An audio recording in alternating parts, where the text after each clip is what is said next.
Welcome, everybody, to our online live conference, Justice Rising, 9/11 in 2020. We are just delighted to be here with you. And my name is Richard Gage. I'm an architect of 30 years, a member of the American Institute of Architects, and founder of Architects and Engineers for 9/11 Truth.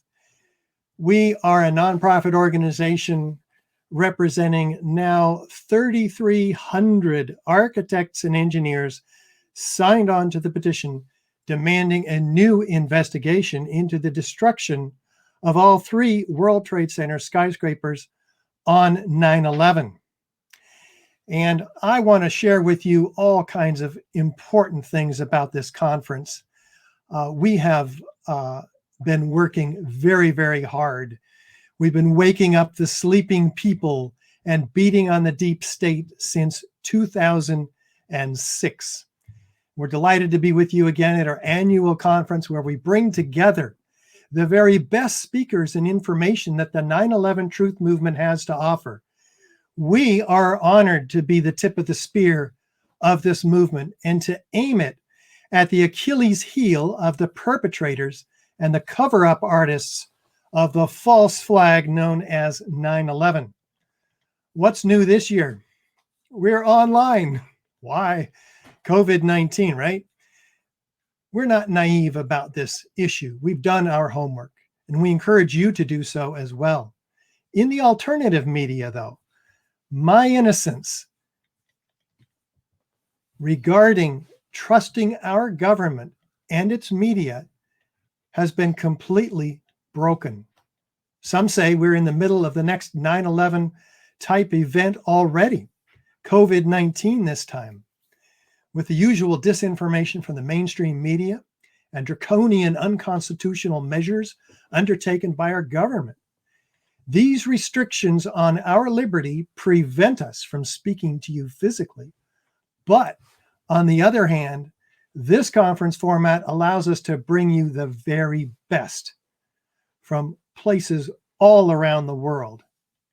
Some ask, why are we still speaking about 9/11? Isn't it 19 years old now? Let's talk about it. You may not be aware, but 9/11 brought us incredible federalized control over state and local law enforcement. One of our speakers on Sunday, John Whitehead of the Rutherford Institute, will address these issues directly.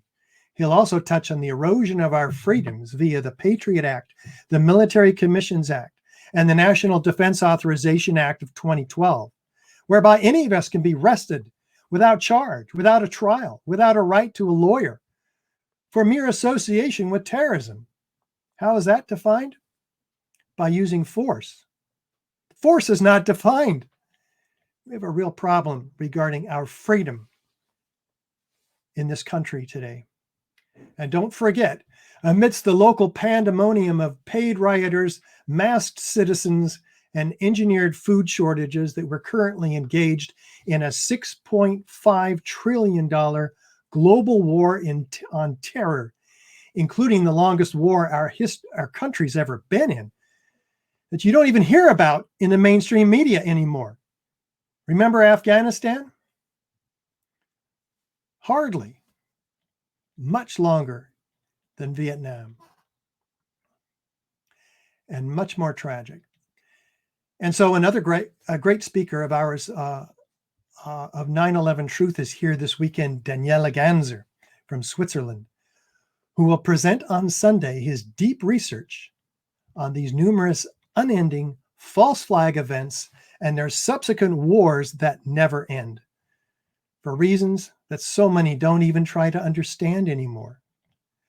And except in rare circumstances, the mainstream media will not cover the crime of the century. We've been hammering on them for since the beginning here at AE 9/11 Truth.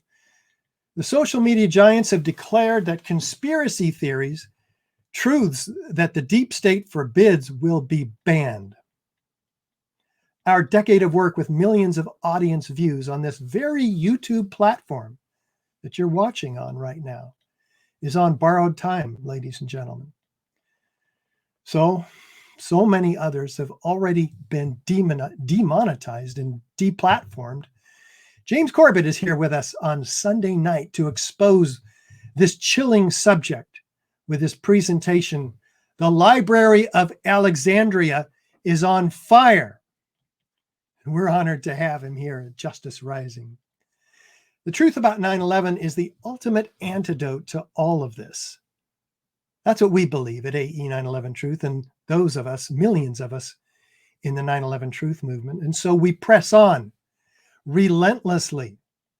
This is the red pill that eventually will wake up people.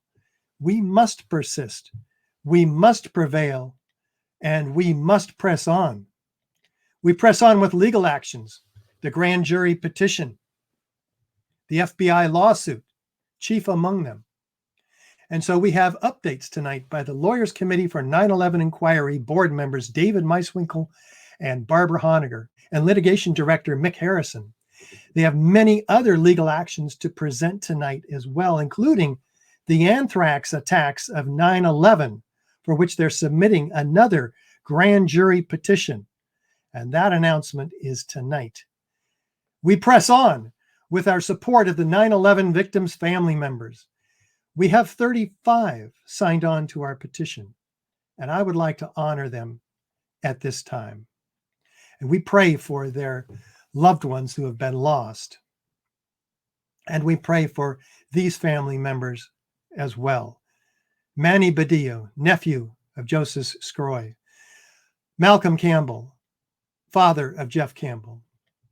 Matt Campbell, father of Jeff Campbell. Maureen Campbell, mother of Jeff Campbell. Robert Campbell, brother of Jeff Campbell. Jerome Cangliosi, uncle of Stephen Cangliosi. Patty Casaza, widow of John Casaza. Frances Cavasco, mother of Jean De Palma. David Conity, son of Sandra Conity Brace. Patricia DeAngelis, widow of FDNY Battalion Chief Thomas DeAngelis. Drew De Palma, son of Jean De Palma. William Fields Jr., son of Amelia Fields. Monica Gabrielle, widow of Richard Gabrielle. Jamie Go, daughter of Jean De Palma. Edward Hansen, cousin of Peter Hansen. Diana Hetzel, widow of Thomas Hetzel. Robert Hord, cousin of Monty M. Hord. Barbara Krakowski, mother of William E. Krakowski. Michelle Little, sister of David M. Weiss. Valerie Luchinkowska, aunt of Adam Arias. Greg Madigan, cousin of Thomas Madigan. Bob McIlvaine, father of Bobby McIlvaine. Helen McIlvaine, mother of Bobby McIlvaine. Jeff McIlvaine, brother of Bobby McIlvaine. Michael McNulty, uncle of Sean Peter McNulty. Casey Papa, daughter of Edward Papa. Joseph Princiota, cousin of Vincent Princiota. Kent Rattan, cousin of Ken McBriar. Francine Scocozo, sister of Jean De Palma. George Steen, brother of Eric Steen. Victoria Strong, cousin of John Charles Jenkins. Farhan Syed, son of Syed Abdul Fatha. Lori Van Aken, widow of Kenneth Van Aken. Susan Woods, sister-in-law of Mindy Burke. Gene Zilberstein, nephew of Dale Steinberg. One of these brave 9/11 family members is Matt Campbell. He's here with us tonight to share with you his family's legal efforts toward getting to the truth about the murder of his brother Jeff in the North Tower on the 106th floor. The petition for a new inquest in the UK is a tailor-made opportunity to get the World Trade Center evidence into the court system internationally. We have hired the top attorney in London, we think. He is good. Nick Stanage of Doughty Street Chambers. $500 an hour. And that comes with the gentleman who's taken on the government and who has been successful in the UK. A gentleman who's already a coroner who knows the business, a gentleman who's studied our evidence and is ready to submit it. We just have to support him. Now, we've raised $80,000 now out of the $100,000 that it's going to take for him to do this legal work. So we're asking you during this awesome opportunity of all being together to pull together our support for Matt's family so we can hire the best attorney money has to buy. And the legal threshold required to prove the case is very low. All we have to do is show that a new inquest might provide a different result. That's the best chance we've ever had in the 9/11 truth movement. So I want you to go and support. Let's start right now. Underneath the viewer on our website at ae911truth.org is a donate button. Support the work of AE 9/11 Truth. Support the projects, the initiatives that we have, particularly now, this weekend, this legal challenge here, because this is the one that's going to break through. We'll be hearing about the other legal challenges and their opportunities. This is the one we're all excited about now, and we're almost there. So we also press on with exposing the agencies who are covering up the World Trade Center demolitions and hence the murder of 3,000 people. And so Ted Walter, Tony Szamboti, Mick Harrison are here to share with you the 100-page, 8-point request for correction, a legal action against the fraud of the NIST reports in their most vulnerable places. They got fraud all through the World Trade Center 7 report, but this one focuses on the 8 key ones. So don't miss this opportunity to hear more about this tonight. We press on, also reaching the public through films like 9/11, Explosive Evidence, Experts Speak Out. By the way, I have 2 copies of it to give to you right now. I'm not kidding. We've got 9/11 Explosive Evidence, Experts Speak Out. For the first 2 people that put their name and their address in the questions and comments form on our website, right under the viewing box at ae911truth.org/justice rising. We've put together, whoops, that one's Blueprint for Truth. I got 2 of these. 9/11 Explosive Evidence, Experts Speak Out. 40 high-rise architects, structural engineers, metallurgists, chemists, physicists, controlled demolition experts, all laying out the evidence for the explosive demolition. So who wants them?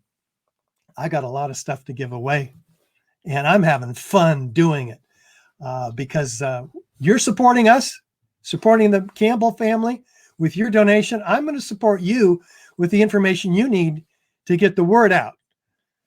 Now, I can't give away our next public outreach film because I don't even have it yet.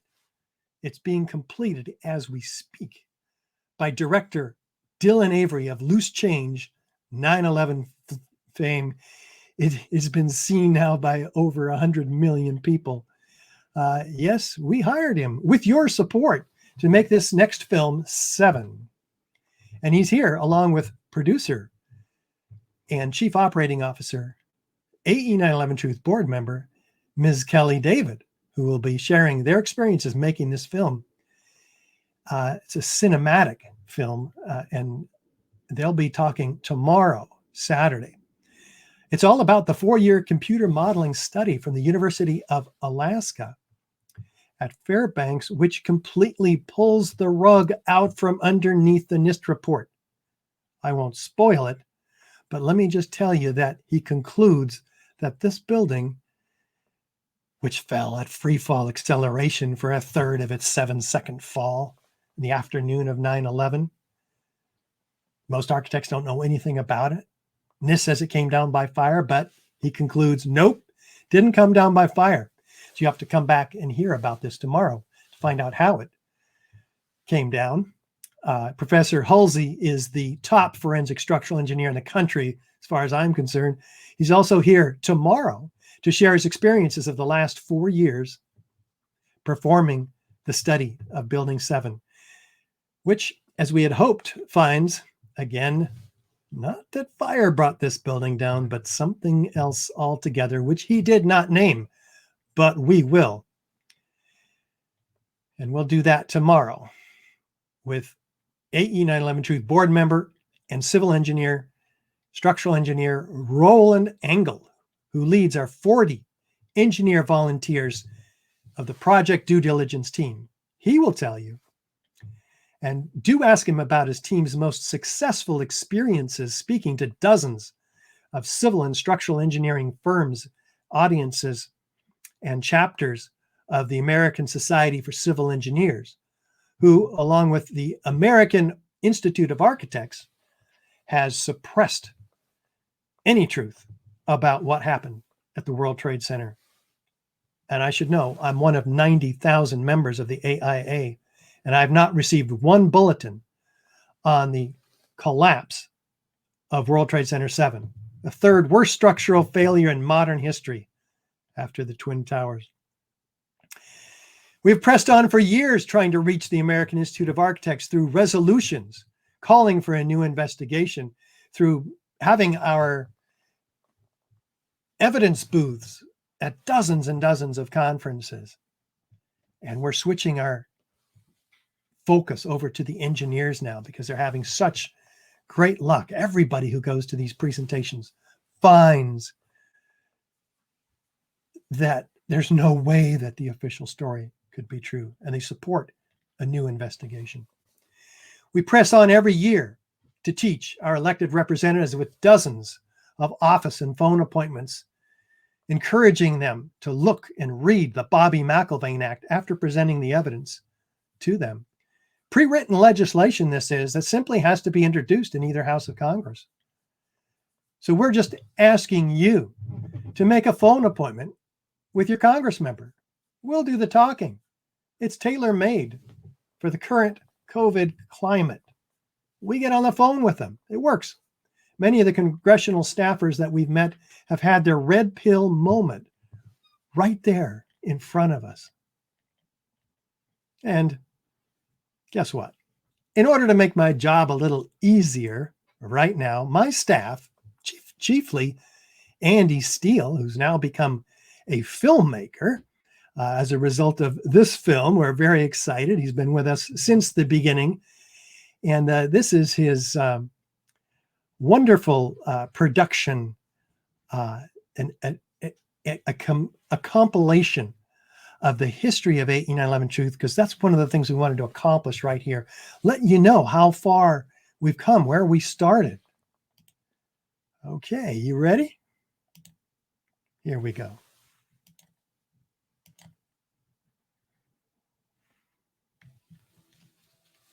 I don't know why it took me so long to come to grips with the reality that these towers obviously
giving presentations on this stuff.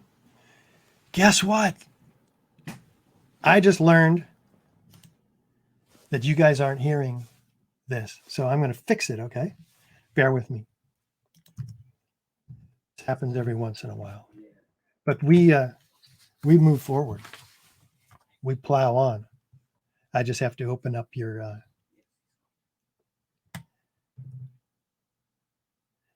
open up the PowerPoint, run the slideshow again, and then share it. So we'll do that right now. And from current slide. Hang on, folks. All right, hold on. Not quite there yet. And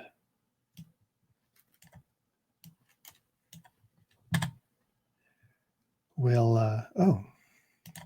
stop and share and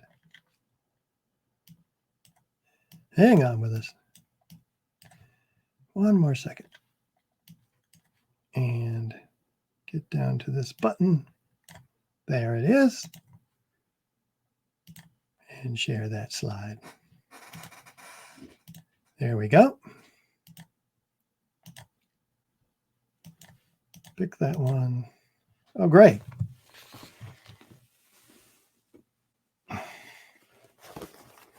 Hang on, we got a circling circle here.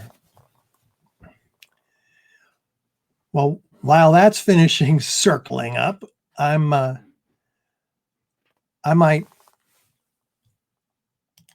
yeah, sometimes these computers don't act like you'd really like them to. And that might mean that you guys get to donate while I reboot my computer. Well, that's an exciting opportunity. And I got a lot of windows to shut down. So that's a lot of donations you can do. Don't all pile in there at the same time. But here goes. We're going to shut down. I'll be coming back into the StreamYard, folks. So hang on with me.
Add me to the stream. Okay, I see you.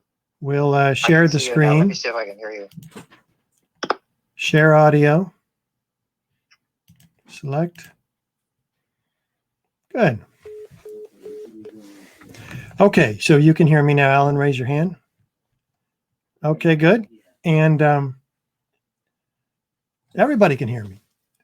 We're back, folks. That was fun. The computer froze, and so we're back. Thanks so much for bearing with us, and I hope you had an opportunity to make a donation to the Matt Campbell campaign so that we can get our evidence internationally into a court of law. Matt will be talking about that in a moment, but I want to start this film that we're so brand new. I mean, Andy spent the last 48 hours and plus 2 weeks making it. So very exciting opportunity for us here. And let's get it rolling for you. Thanks so much for bearing with us.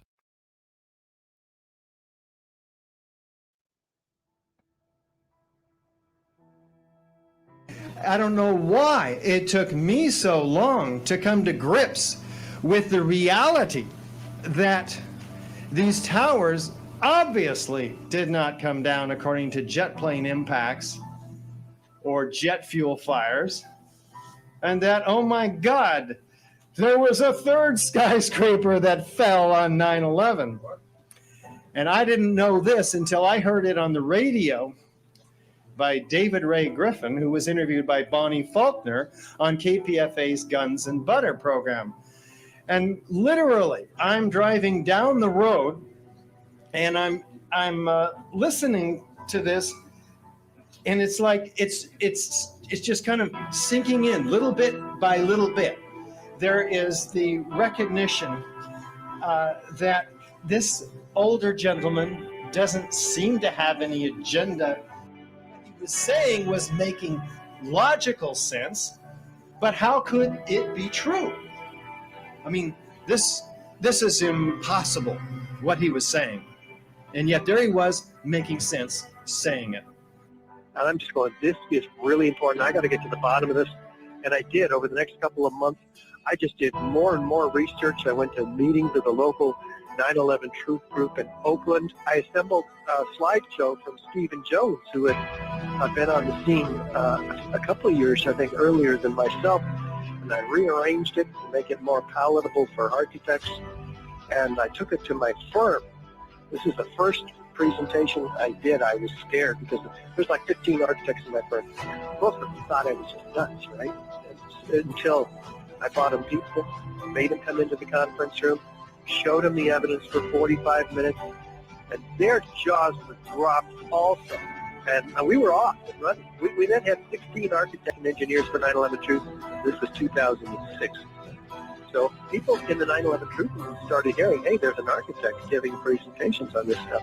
So I started getting invited around local at first with Sonoma State's Project Censored. Did a presentation there. I remember my knees were just shaking literally. I'd never spoken before. I'd never done a PowerPoint presentation. I had to learn all this stuff from scratch. I was scared. I was working full-time and doing 5-6 hours a night in my house. And then we had volunteers coming to help me. That first year was breeze in some ways, because if I could get people in front of me, I could convince them. It was hard, though, to get people in front of me. And that was the uphill battle. I was helped by the 9/11 Truth movement, not only in this country, but around the world. And we've ended up now giving over 600 presentations in 92 American cities and dozens of foreign countries.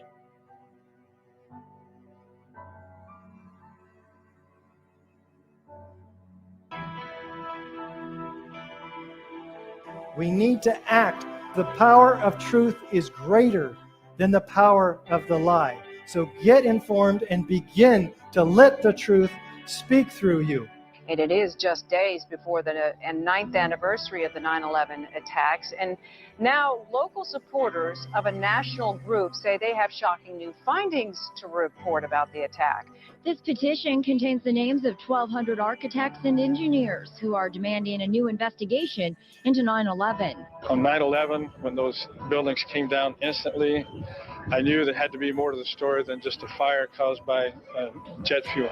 This engineer is one of many now associated with the nonprofit organization Architects and Engineers for 9/11 Truth. Please educate yourselves. Please educate yourselves. I expect everyone here already has. If you have not heard about Architects and Engineers for 9/11 Truth, it's because the corporate media is not telling you about them. There's so many problems with the NIST report. We really need the press to help us and to cover this story because there's more to this than meets the eye.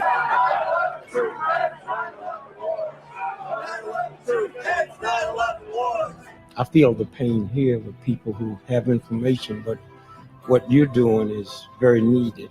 I mean, to not believe the 9/11, the facts around 9/11, that's really out there on the fringe. The guy's been apparently hanging out with a truther. Truthers are in bad odor in America, and this is a very volatile thing. This is infuriating to Americans.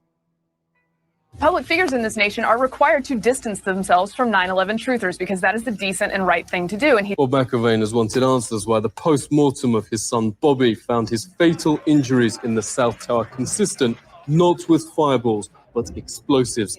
Yet mainstream host Rachel Maddow here recently sneered he's not only a conspiracy theorist for asking questions, but also attempted to connect him to violence and Al-Qaeda. All of these nefarious conspiracies about government plots to kill and conspire and lie about it and cover up the real truth. I mean, this stuff is as ridiculous as it has ever been, but it is as ridiculous as it is dangerous. It just shows you how awful our media is. I'm going to tell you about the shooting at the Holocaust Museum in Washington, D.C. One of the groups that I've been warning about for a very long time of these 9/11 truthers. It is the information that we have at this point is this guy is a hero in the 9/11 truther community. Don't know if that's true or not. That is the early report. We're not covering the story of the century. Well, you know what? And 9/11 is being, and I was told earlier by a journalist that we're just here to cover emotion today. Are you going to tell me that you're here just to cover emotion today too? I'll tell you to fuck off. Oh, wow. Can I quote you? My son died. He died from an explosion. I can prove that beyond a reasonable doubt.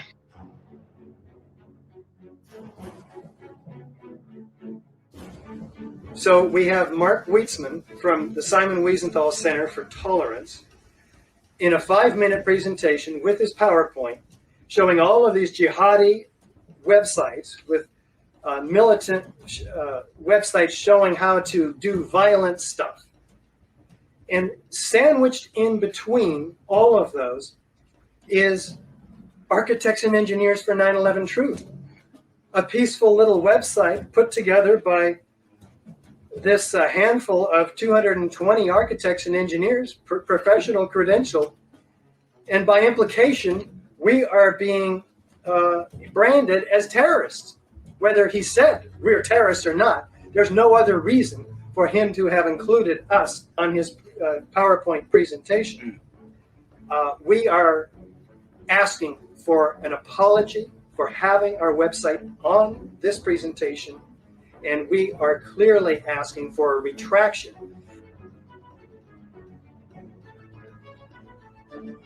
No, I'm not worried about their welfare. I'm worried about what our country stands for. Are you afraid of getting them radical? I'm worried about what this our country. Well, where's it going to end? We have to end. Where is it going to end? When they're dead. Really? Yeah. Well, how when Al-Qaeda loses, have when you they decided their philosophy. Have you enlisted, or are you just talking? No.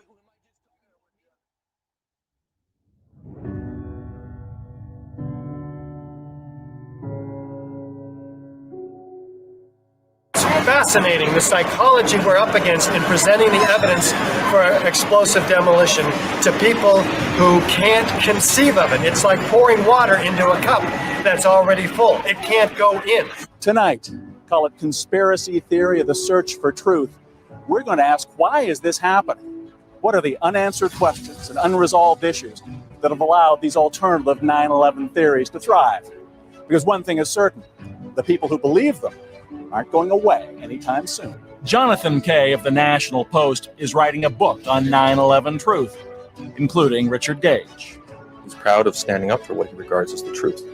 And people call him a conspiracy theorist, but it doesn't matter to him. He really believes he's fighting for the truth. And if people in his industry mock him, it doesn't bother him.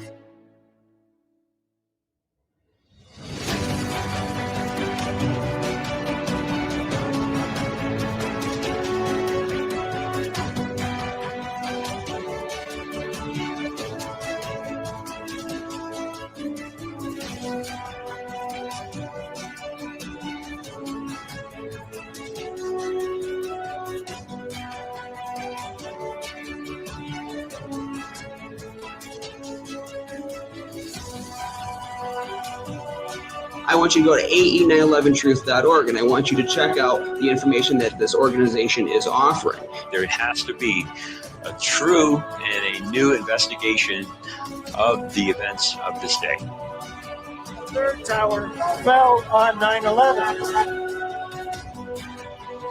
How many people have never even heard of Building 7? Yeah, exactly. Is there something we don't know?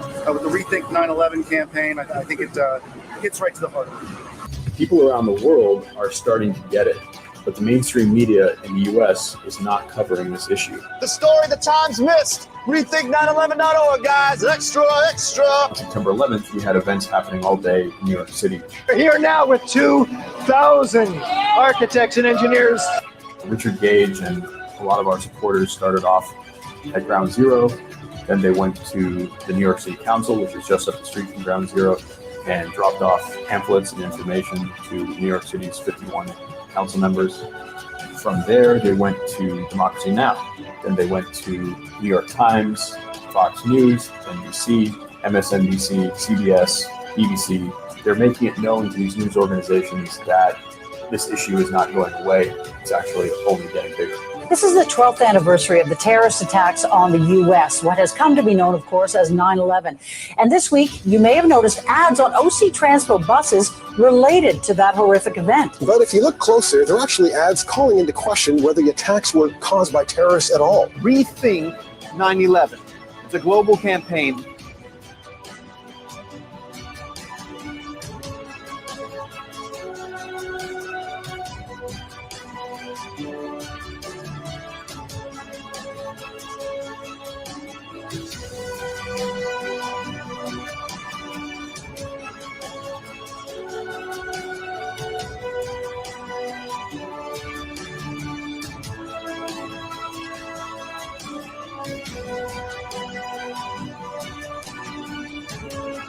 You know, across the street from the New York Times building, there's a billboard asking you where your paper's coverage is of the over 2,000 architects and engineers who are demanding a new investigation of Building 7's destruction. Senator McCain, the National Institute of Standards and Technology asserts that the collapse of the 47-story World Trade Center Building 7 on 9/11 was caused by fire, yet they acknowledge that the first 100 feet of that collapse took place at free fall acceleration. Your question is what? Well, how do you explain this discrepancy of 100 feet of free fall without the use of explosives? To tell you the truth, this is an area that I am not very familiar, and if you would drop me a note and mention that we talked on C-SPAN, I'd be glad to get you a more complete answer. And I hear different callers call in periodically about the 9/11 Building 7, and I'm wondering, why does C-SPAN have a policy of not wanting to answer any of these questions? When a person mentions this, you either call them some conspiracy person, or else you deflect them with a different question so that the guest doesn't have to answer. Has demanded a real investigation of why Building 7 fell on 9/11, since there's overwhelming evidence that pre-planted explosives. I have a question about Building 7, and I just asked it, and I'd like to hear the Congressman's response to it. I have seen some of the callers who've called into programs, and I think you're getting your message through. And as I said earlier, truth will out. How long do members of Congress think they can dismiss this issue and pretend that the government story of what happened to Building 7 on 9/11 is credible? There certainly are questions that I think would merit further investigation. I've seen some of the the tapes, some of the videos that have been done of that. And I think there are some legitimate questions. One day we will have a further examination of that issue. I think the sooner the better, but that's just my personal view. Now we want to introduce you to Richard Gage. He is the founder of a group called Architects and Engineers for 9/11 Truth. We invited Mr. Gage on this program because from time to time, regular viewers of the journal know that we get phone calls. Thank you, thank you, thank you. Everything you are saying is questions I have as somebody who worked there for 24 years. According to the Village Voice newspaper, which broke the story, the conspiracy group Architects and Engineers for 9/11 Truth plan on standing outside the entrance on opening day to hand out fake museum brochures designed to look exactly like the real ones. Take a look. On the left side of your screen, the real deal. Welcome to the 9/11 Memorial Preview, Visitor's Guide for Adults. On the right, the group's handiwork. Welcome to the other story about 9/11. It's a booklet that Architects and Engineers for 9/11 Truth is in the process of writing. It's going to be AE 9/11 Truth's first comprehensive guide to all of the most important evidence regarding the destruction of the World Trade Center. You believe me? Yeah. So you think 9/11 was different than what we were told? It might be, yeah. So why should the architects and engineers come to your campus? To show other students that there is something suspicious about this case.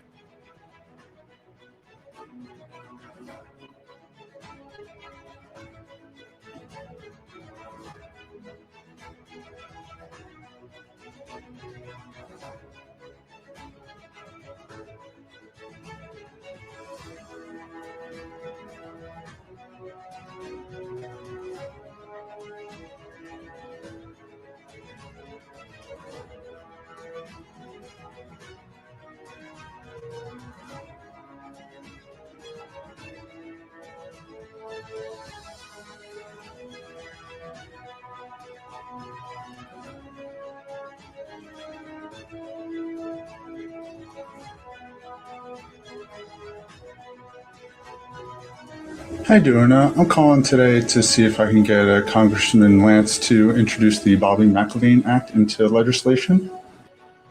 A draft legislation establishing a select committee to reinvestigate the cause of the 3 World Trade Center collapses. AE911truth.org.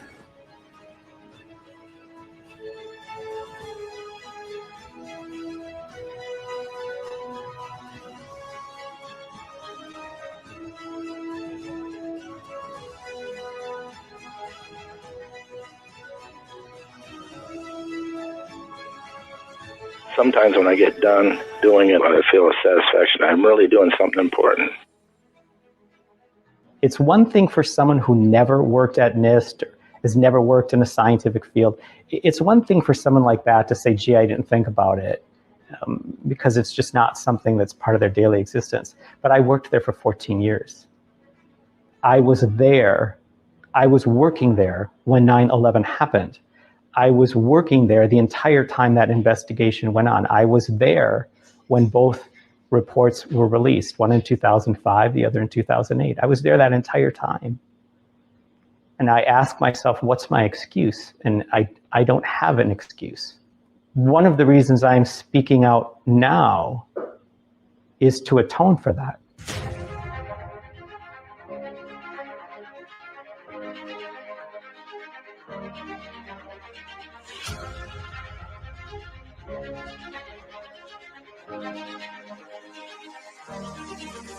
Center Building 7 was not struck by a plane, but did collapse hours after the Twin Towers. Well, now, Dr. Leroy Hulsey, a civil engineering professor at UAF, he led a 4-year study which reevaluates whether Building 7's collapse could have been caused by fire.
We've got so many irons in the fire. So where is AE 9/11 Truth going now? We have developed a crack team of volunteers, many of which have become our own staff members and board members over the years. We have these legal issues. We have these academic fronts. Hang on.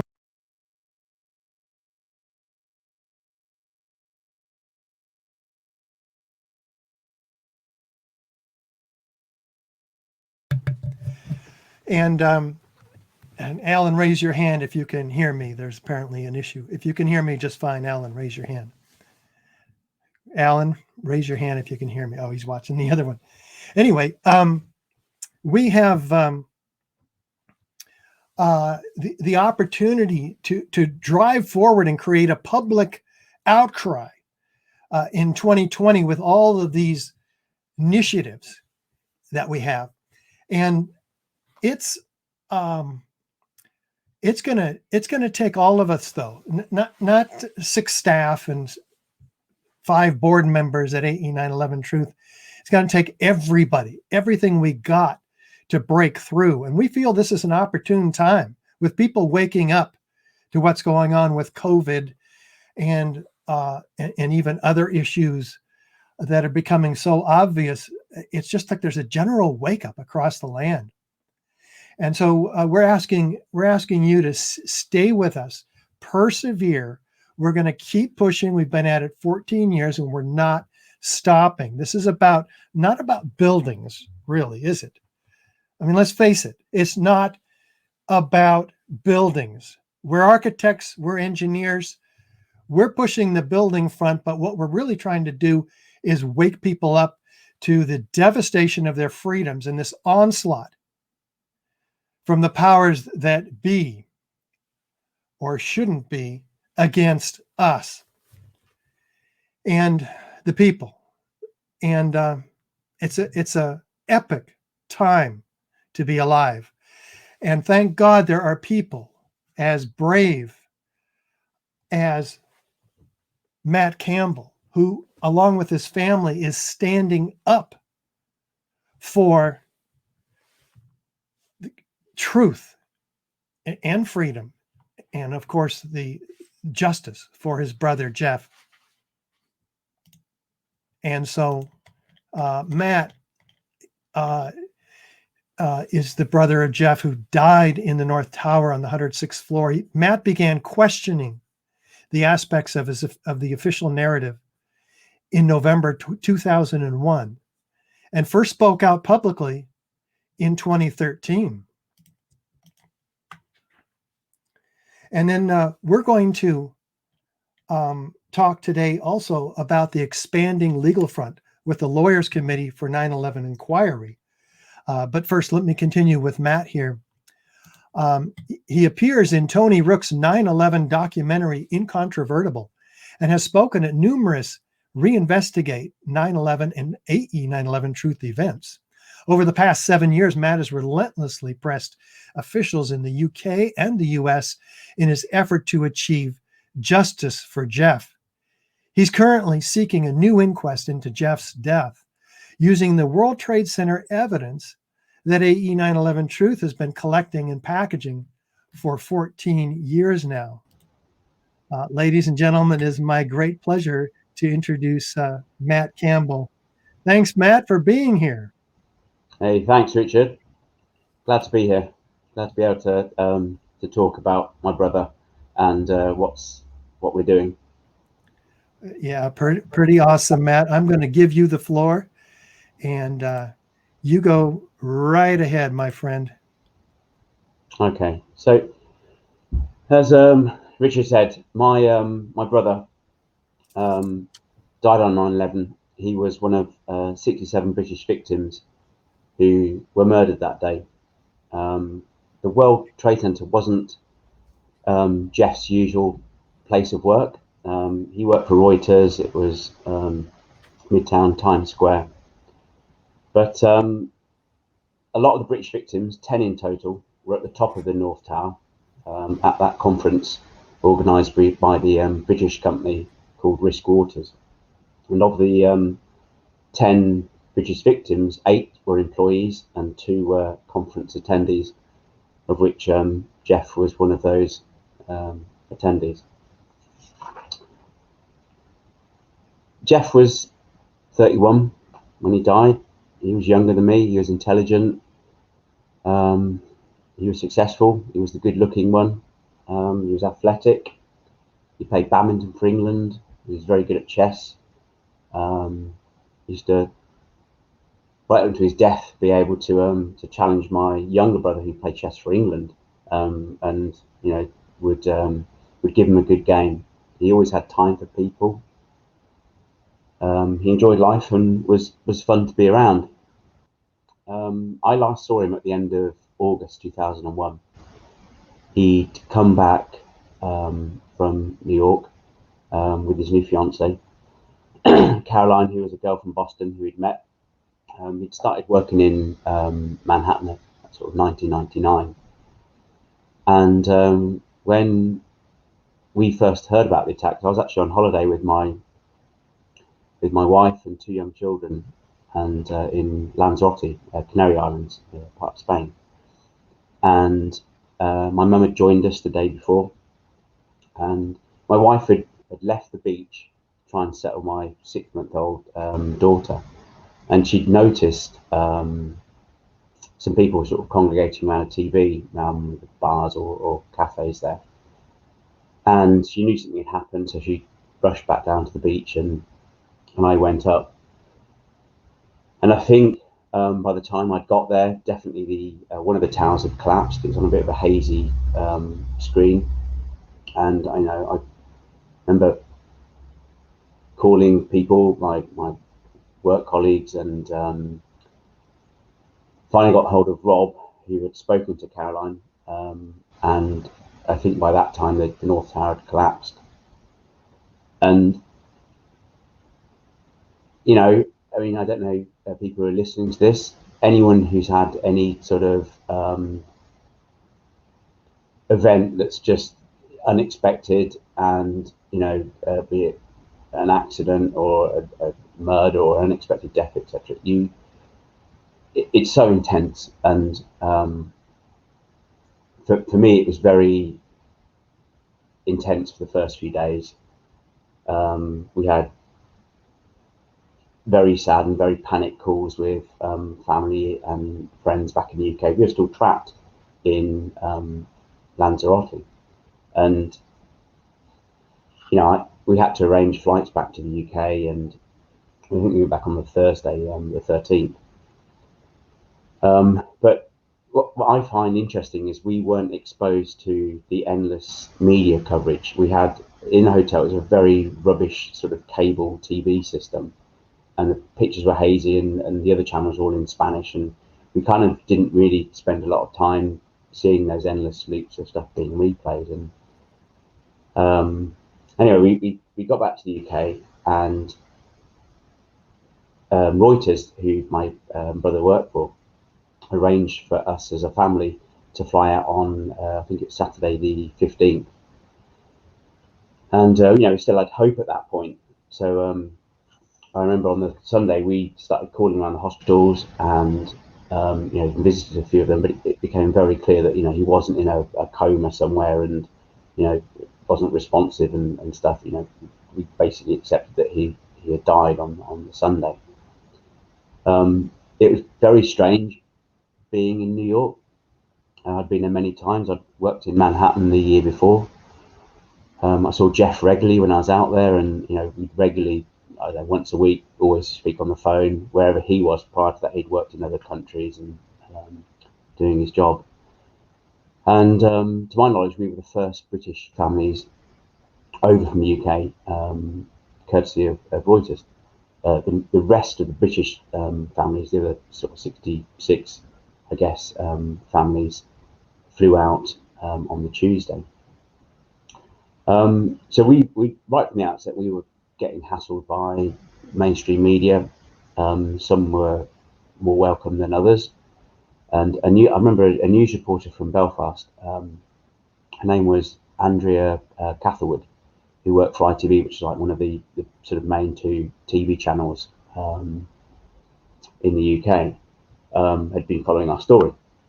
And she told us of a service at, I'm going to tell you the sort of story. She told us of a service at St. Thomas's Church, which was being held for British victims on Thursday, this is 20th now, I guess.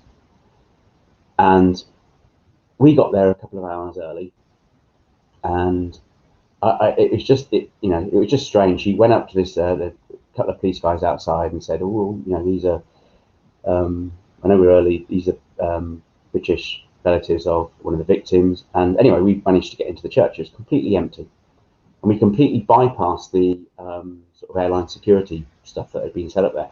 We actually went right down to the front of the church, and on the right hand side, and we waited. And about an hour or so later,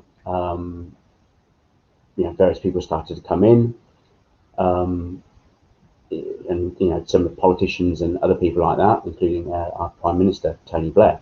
But they were all going through the security, and then along came the British families, and they all got corralled into the central part of the front, and the service started.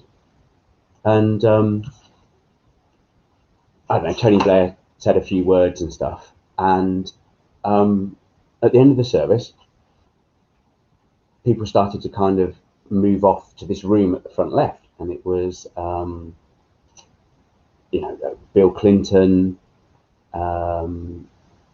it was the Mayor Giuliani, Senator Pataki, and Tony Blair, and they sort of went off to this room, and the British family members followed them. So we're still sat at the front right, but away from British families, just sort of sitting there not knowing what to do.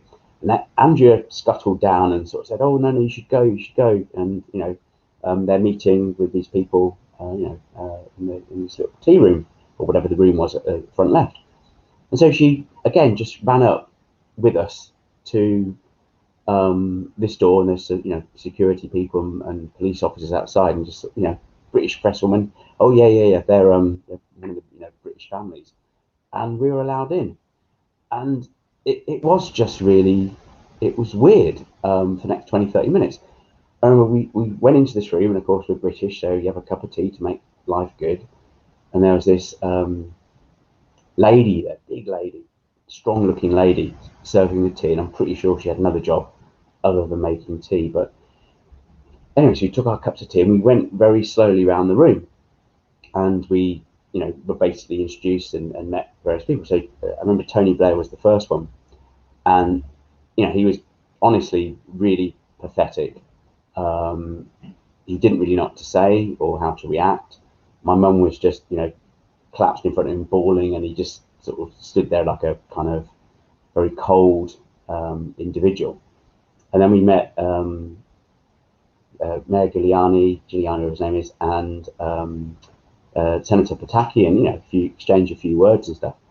And then we went up to Bill Clinton, and he just exchanging whatever words you do. I can't remember, but my brother Rob was really losing it at this point, and he just gave Rob a massive bear hug. And I remember it was so weird that this was happening, and it's a weird memory to have. But I just remember Bill Clinton had this massive red boil on the end of his nose, and I couldn't take my eyes off it. But anyway, we were then ushered out, and that was it, all done with. And it wasn't until afterwards did I really start to think about how surreal the whole service had been and how we'd got into the church off the back of this British press lady, saying, "Oh, they're one of the families."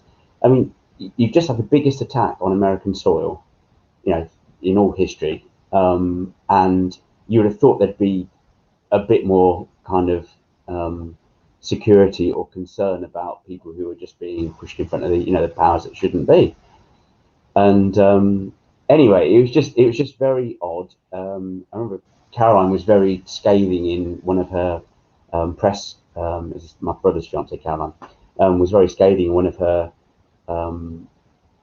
press interviews, whatever, saying that Tony Blair was a pathetic leader, etc. And she actually got investigated, or the impact of her comments were investigated. And she knew that because a guy who worked for the British Embassy, who she later on actually dated for a while, was tasked with investigating the impact of her words, saying that Blair was a pathetic, weak leader. Which, in my eyes, yeah, absolutely, he just wasn't what we needed as a family, for sure, at that time. And during that time, we were only there for like sort of 11, 12 days. We did go down to the World Trade Center, and saw, I guess, the destruction at first hand. And the police were very accommodating and just enabled us to be able to go and do that. But it was a very odd time for us. I've been back to New York many a time, including when the museum was opened at the World Trade Center and stuff. But I must just look back, I guess, 2 years ago, where, okay, we're in 2020 now, but in 2018 I did visit America, and I spoke outside the Capitol. But let me come back. We're 19 years on. My brother Jeff, was murdered on this day. Our time here was about 4:30 when the tower would have equivalently collapsed. And there were 3 of us brothers, and there's now only 2. And early this evening, I met up with one of my brother's, Jeff's, best mates. He was best man at his wedding, and he joined my brother Rob and my mum and a pub. We had a few drinks to just reminisce about my brother and stuff, and what could have been and what he meant to us and all that. And I miss him, and we all do, and it is still hard 19 years on. Anyway, like I said, 2 years ago, I went to the States. I think I did a couple of talks in New York, but I spoke outside the US Capitol building. And I'd like to read some of what I said again, because I know the audio wasn't great that day. So here goes. Whenever the authorities are involved in murder and its subsequent cover-up, it's only through the determination and perseverance of family members and individuals that truth and justice can have any chance of prevailing, even when the chances of succeeding appear very slim. And I'd like to give you an example of what inspires me. Over 48 years ago in Northern Ireland, 28 civilians who were on a protest march were shot by the British Army. 14 people died, 6 of whom were 17. The youngest injured was only 15. That day in Derry, Northern Ireland in 1972 became known as Bloody Sunday. I'd like to mention some of the parallels because I think they're interesting between 9/11 and Bloody Sunday, some of which I've personally experienced myself. So, for example, how the media, politicians and successive governments close rank when you challenge them about official narratives. and how they basically choose to ignore you. Bloody Sunday had the Widgery Tribunal, which was an inquiry which has a broader scope than an inquest, led by the Lord Chief Justice Widgery, and he's the sort of highest legal authority in the country. And the report he produced largely cleared the soldiers and the British authorities in being involved in any sort of hint of murder, and that instead they blame the march organisers and claim that all the victims, including the 15-year-old and the 17-year-olds, claim that they were gunmen or bomb throwers. Not a single eyewitness testimony was considered, other than that of soldiers. None at all. And anyway, the cover-up of the shootings began almost immediately. The captain of the regiment was compiled what was called a shot list, which is a fraudulent list, or subsequently proved fraudulent, as identifying the victims as either gunmen or nail bombers. And the very next day, so we were talking about less than 24 hours, the Prime Minister, Ted Heath, and the Lord Chief Justice had a conversation, and the Prime Minister reminded the Lord Chief Justice that as well as a military war going on, there was a propaganda war going on in Northern Ireland, and that he should do his duty. And even when that report was being drafted, someone wrote by hand on a copy that the Lord Chief Justice should pile up the forensic evidence against the deceased. And remember, this is supposed to be an independent and fair inquiry. So when the Widgery report was republished and all the victims were labelled as terrorists, Bloody Sunday then became a catalyst for a massive increase in the troubles in the UK, certainly mainland UK and also in Northern Ireland again. Now I take inspiration and hope that, it took the Bloody Sunday families almost 20 years to get together to then start to campaign and push for a new inquiry and subsequent inquests into the death of their loved ones. And because they basically wanted to prove that the people who were killed weren't terrorists, as the government inquiry had basically labelled them. And on the 20th anniversary, a book was published by a chap, an Irish, he's now an activist, he's an activist and journalist, but now an Irish politician, called Eamon McCann. And along with the efforts of many individuals, and obviously family members and campaigns and stuff, resulted in Tony Blair, who was then our Prime Minister in 1998, announcing a new inquiry. An inquiry that actually led to the former Prime Minister, this is Ted Heath, taking the witness stand and being interrogated, along with the captain who had actually compiled that fraudulent shot list, who at the time of the new inquiry was actually the head of the British Army. I guess they reward those that assist in covering stuff up. Anyway, 12 years later, in 2010, the original inquiry was quashed, and the victims were completely exonerated. The report's findings were made public, and the actions of the British Army were ruled unjustifiable and unjustified. So it can be done, even though it can take some time for justice. And so here we are 20 years on, 19 years on with 9/11. And I'd like to finish off with a quote that I did read out outside the US the Capitol building 2 years ago. So Eamon McCann, the activist, the journalist, the Irish politician, he reflected on the campaign. And he said, "Nothing mattered as far as the families were concerned, as long as they won their loved one's innocence. In the process, however, they have become emblematic of the need for people to persist in campaigning for truth and justice. In the end, that might be the legacy of the Bloody Sunday Justice Campaign, the extent to which it enables people elsewhere faced with impossible odds to look at the Bloody Sunday Campaign and say of their own campaign, let's keep on. This might just fucking work." And so, I'm sure you're aware, I've kept on, and I do keep faith.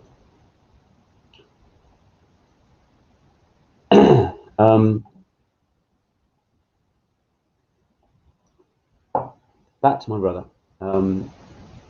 So Shortly after his death, we were told it was unlikely that any remains would be found of him.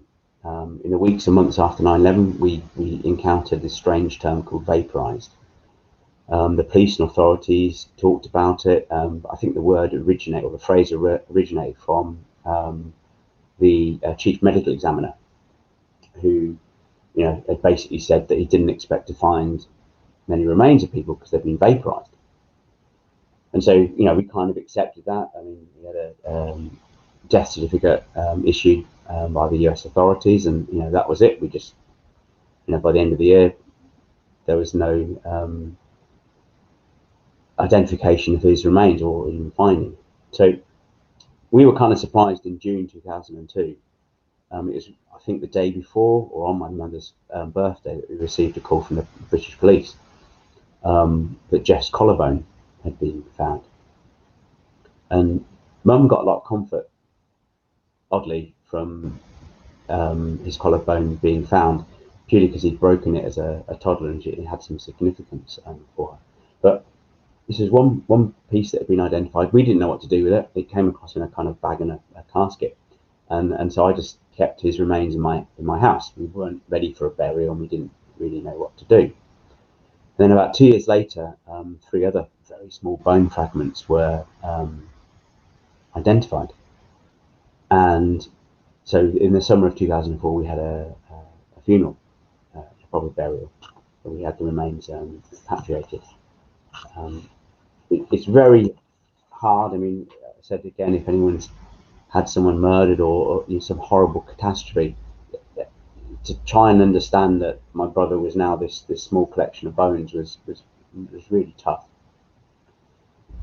So in 2008, we're now talking 4 years on, we had another call from the police saying further remains have been identified. And I knew what was in the casket, and I told my mum what was in the casket, but nothing really prepared us for it when we opened the bag and inside the casket to look at my brother's remains. I remember my mum letting out a gasp, and because of what we had in front of her, it was my brother's scalp, his hair, some facial tissue, and a little bit of his jawbone and 3 teeth. My mum was kind of relieved that there was no sign of burning. That's one of the biggest fears that she'd had. But I'm a parent. I don't really know how you deal with that as a parent, seeing your child's remains so graphically. That's all that's left of them. I mean, we're still talking a really small percentage of my brother. 2 or 3% was all that's been recovered. Anyway, we had a second burial in 2008. But I should go back to the remains that were identified in 2004, the 3 bones in addition to the first bone, triggered something called an inquest in the UK. Although it was adjourned until later, and I'll come to when we actually had the inquest, it's just English law, British law, that when someone dies either in suspicious circumstances or is murdered, or it could be in the UK or abroad, you have an inquest. And in our case, because the remains were repatriated back to the UK, it automatically opened, an inquest opened on him. And inquests are kind of peculiar things. They're very limited in scope, which is partly frustrating for me when he had the inquest, but actually it plays into our favour and our hand with what we're trying to do justice-wise right now. But a scope of an inquest is really limited to who, when, where, and how. So how did the deceased die? And so these were fundamentally the questions that I guess the coroner, who is the person who manages the inquest, had to deal with when Jeff had his inquest on 29th of January 2013. And he had this inquest along with 9 other victims. had all had their remains, I guess, identified and repatriated and brought back to the UK. So the coroner really relied and admitted in the course of the inquest that they relied primarily on the 9/11 Commission report and a counter-terrorism report prepared by the British police, which was part of what was called an investigation called Operation Exchange. And so, okay, we've seen the 9/11 Commission report, and there's lots of holes in that, and we have issues in it, but at least we can see it. But I wanted to see the report prepared by the counter-terrorism officer, and I couldn't get it. And I did a freedom of information request to the police authorities in London, and it was denied. And I subsequently found out that the actual report had been marked as exempt from disclosure. Okay, anyway, I didn't actually attend the inquest, nor did my mum. I wasn't in a good place, and I know that I would have ended up sort of getting angry and shouting. I know from, well, the paperwork that we got given, but also I've since got hold of the transcript and the audio of the inquest, that 2 of the victims were represented by their families. But interestingly, there was absolutely no press coverage either before or after the inquest. And this inquest into 10 British victims lasted less than 2 hours. The specifics of Jeff's death were covered in about 3 minutes. And incidentally, they ignored the remains that had been identified in 2008. And yeah, I mean, for me, that's not justice, and that's not what my brother deserved. He deserved more than 3 minutes. But anyway, the coroner concluded the following. She said, at 8:46 on the 11th September 2001, the deceased was on the 106th floor of the North Tower of World Trade Center when an aircraft, AA-11, was deliberately flown into the building, causing its collapse at 10:28. And this event was part of a coordinated attack by the Islamist militant group Al-Qaeda. As one of the families said to me recently, Matt, sorry to interrupt. I just want to make sure you're going to have enough time for your slides. I do have them keyed up for you. Okay, don't worry about the slides, Richard. I'll carry on. Don't worry. All right, very good. We can maybe go through them later, and I can talk over them, but it's fine. So one of the family members said to me that he felt that they just wanted to rubber stamp everything. They were just going through the motions, and the coroner wanted it off her desk. And interestingly, she actually retired later on that year.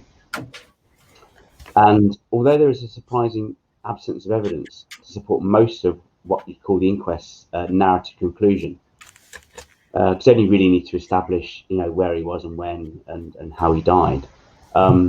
They obviously had that whole complete narrative about the official story.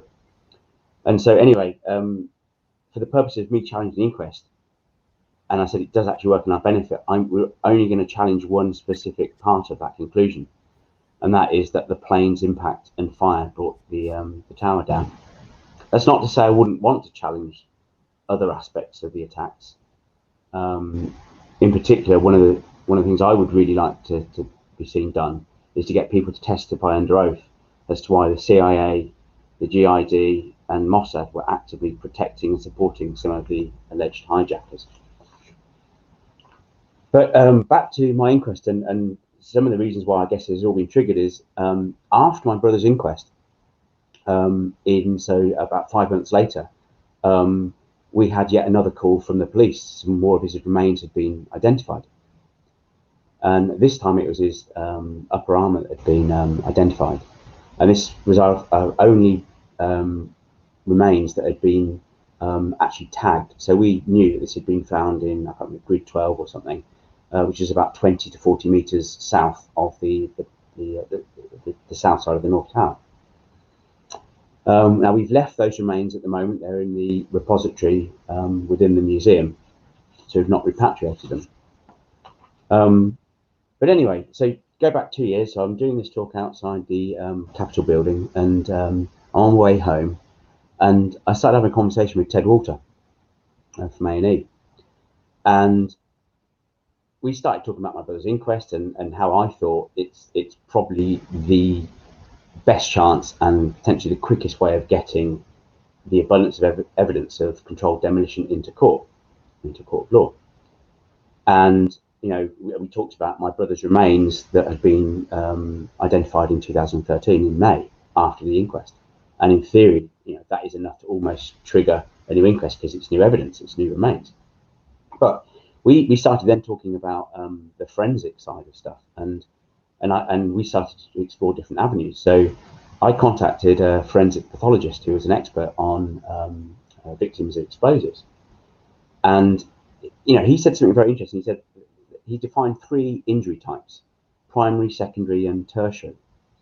And I quote what he actually wrote. He said, "Total disintegration and disruption of the entire body not only indicates extreme forces, but that the victim was in close proximity to the device at the time of detonation." And most of the World Trade Center victims, including the 1,108 victims who haven't had anything identified, would definitely fall into this category of primary injuries. But injuries from where buildings have collapsed, victims should normally fall into what's called the tertiary blast injury category. People would, I guess, be squashed. But we have a situation where there are 21,000 odd fragments of people, and a lot of those people haven't been identified. Anyway, so we discussed this, and we looked at the evidence that architects and engineers had accumulated over the last 14 years, and we decided to approach the barrister in as recent as sort of May time this year, who had actually contacted 4.5 years earlier just to test the waters to see if the case had merit going forward with the evidence that A&E had accumulated. And I think Richard had spoken earlier about Nick Stanage. I mean, he really is an excellent barrister. He's very good at what he does, and he's not afraid to tackle cases where you're certainly going up against the authorities and governments. I'm really pleased that we have his services. So, like I said, an inquest in the UK has to be held when someone has died in suspicious injuries.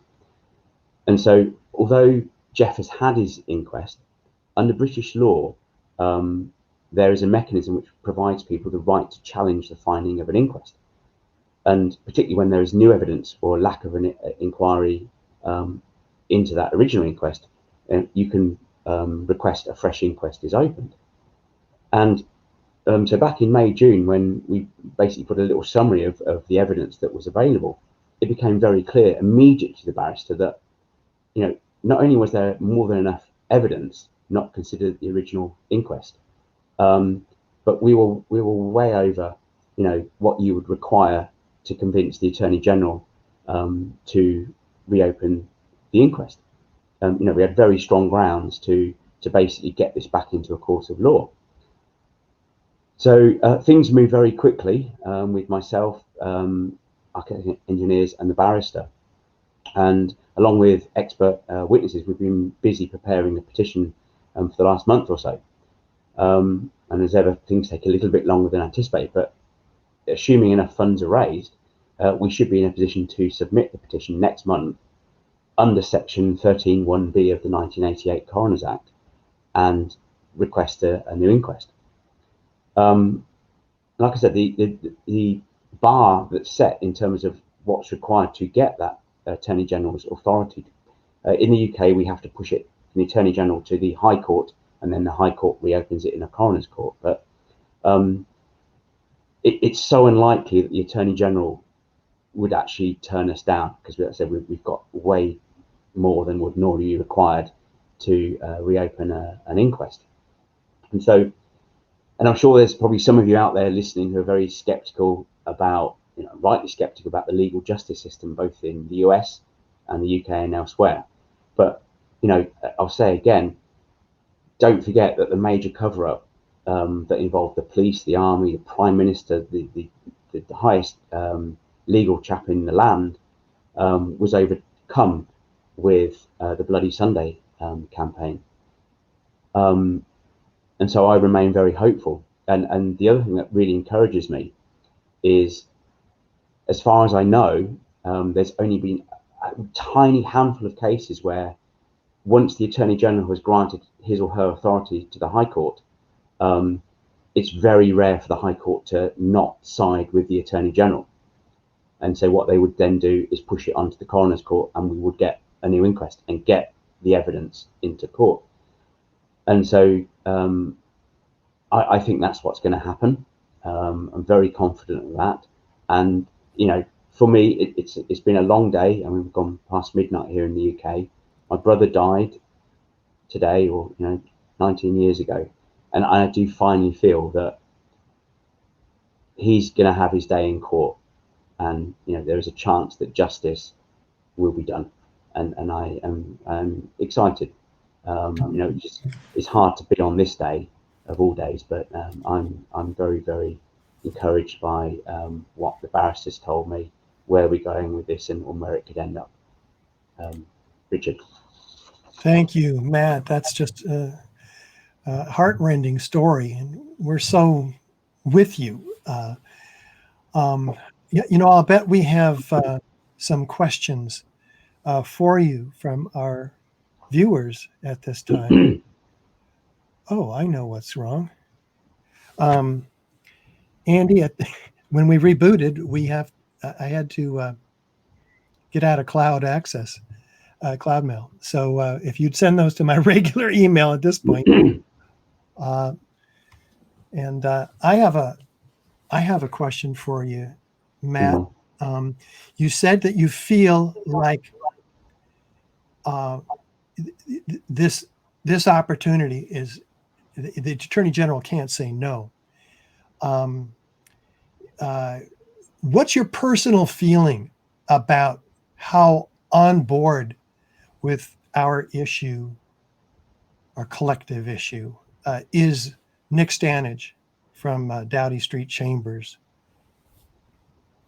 I mean, he's very on board. When I first spoke to him, I said, a long time ago, 4.5 years ago, he basically said he would not give his blessing or even take us through to the stage of submitting if he didn't 100%, okay, as close as you could be to 100%, think that we would get past the Attorney General and actually into a coroner's court.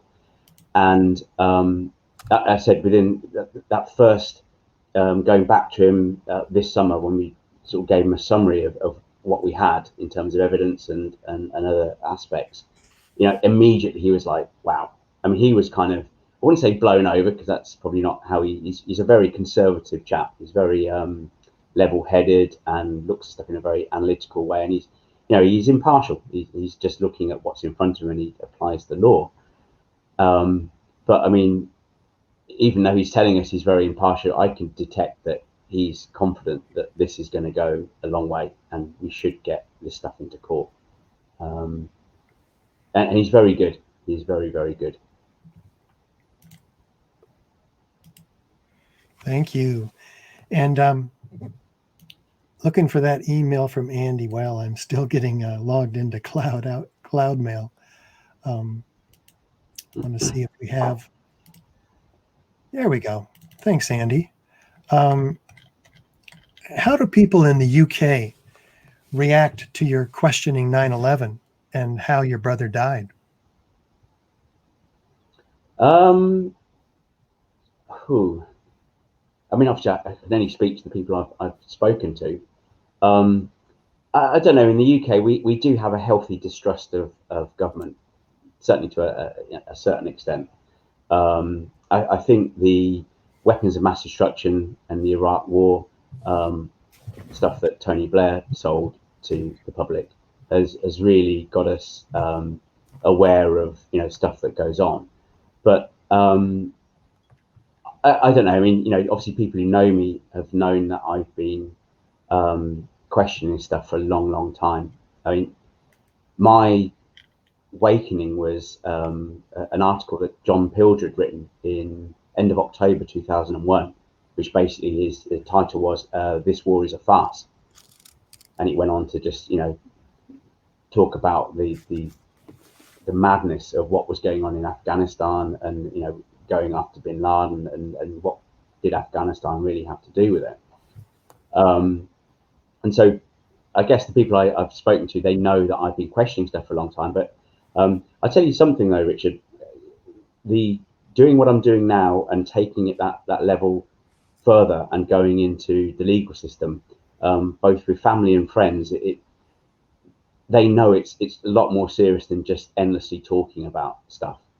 Whether it be whatever your facts you're sharing with people, people are taking it a lot more seriously. And this evening I spoke with one of my brother's best mates, and he didn't really understand what I was doing and what evidence is there. And he's asked, send me a few links of things. So he was aware of what I was doing, but I guess didn't take it very seriously what I was doing. I don't know. I mean, I tend to think that because we're removed, I guess, from the US, so we're not so emotionally involved. It wasn't our nation that was attacked that day, even though British people did die. And so I do find it quite easy talking to British people about events of that day, and just questioning, I guess, the official narrative. And how about the other family members? Do you talk to them about 9/11, or do they not talk together? I've spoken to quite a few. There's at least 3 out of I'm probably in contact with I'd say 25 to 30 family members in the UK out of 67 victims that died. And I know 3 of them don't really believe or have serious doubts about the official narrative. One gentleman who lost his son, who was part of my brother's, he had his own inquest as well as part of that joint one my brother had. He supports what I'm doing. I don't know whether he's actually going to do that with his own son. He's getting on a bit, and him and his wife aren't very well. But I do know that other family members have doubts. And this chap actually, he said he actually talked to, a friend of his talked to some firefighters down at the World Trade Center, and he almost did a 180-degree turn from what he believed in the official narrative, just talking to some of the activists who were down there at the World Trade Center. And I'm sure there's probably A&E materials. I don't know. This is on the anniversary or around the anniversary a few years back. I'm hoping that once I start this process, I am actively trying to reach out to these families. But I'm pretty sure that once we start the process and actually submit to the Attorney General, if I haven't already got a few family members, I'm hoping that others will join me. Because I said it's that level up from just talking about stuff. You're actually doing stuff and taking it into the legal domain, and it just has a lot more gravitas, I guess. And another viewer asks, Matt, has your lawyer had any cases like the one that you're pursuing with him together?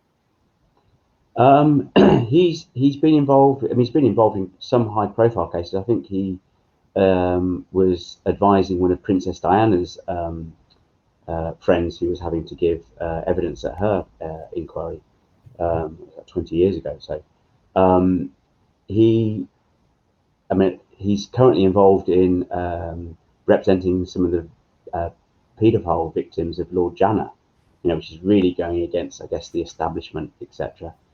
He's also represented, I think, some soldiers who were illegally killed and stuff. So his expertise is basically that of inquests, and as I see it, challenging what the establishment's done. I mean, a lot of inquests in the UK are actually held into, suspicious deaths of people in police cells, which, I mean, I know that probably something similar goes on in the US. So, once you're in that system and you're not fighting the system, you're not fighting the coroner, but you are trying to fight for the family to get the truth to be properly known about how their loved one died. I mean, that's the kind of cases that he takes on. Like I said, he's a good guy. You can find his bio. I think it's either on your site or under the Doughty Street website. You know, his bio is pretty comprehensive of the stuff that he's done.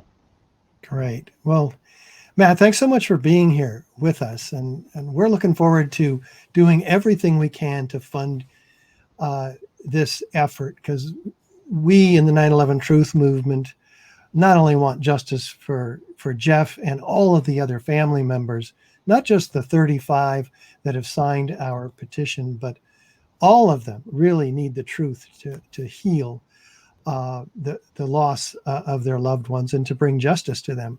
You know, only the truth can do that. So thanks again, Matt, and we'll catch up with you again real soon. Okay, great to connect. Okay, thank you, Richard. Thank you. And ladies and gentlemen, we have another. We're not done yet. It just keeps going here. It's very exciting. This is we're closing in on NIST. This is an incredible project, mastermind of which of this request for correction to NIST, which you can do with federal agencies under the Data Quality Act, as you'll hear about. Ted Walter, Tony Szamboti, and Mick Harrison have worked together quite a bit over the last year, and I want to tell you about them.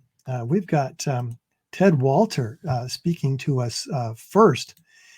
In fact, where'd Ted go? Here he is. Hold on one second. There. Ted Walter is the Director of Strategy and Development here at AE 9/11 Truth. Since joining AE 9/11 Truth in 2015, he's authored AE 9/11 Truth's Beyond Misinformation booklet, the World Trade Center Physics booklet, and by the way, that is this one right here, World Trade Center Physics. And I want you to get it. If you write us, we have a few that we can give for free, but problem is it doesn't go in the question box. It's messing us up. So I encourage you to send an email to info@ae911truth.org. And the first emails that come in there with your address, we will give you a pack of 10 of these. Okay. The first 2 emails. All right.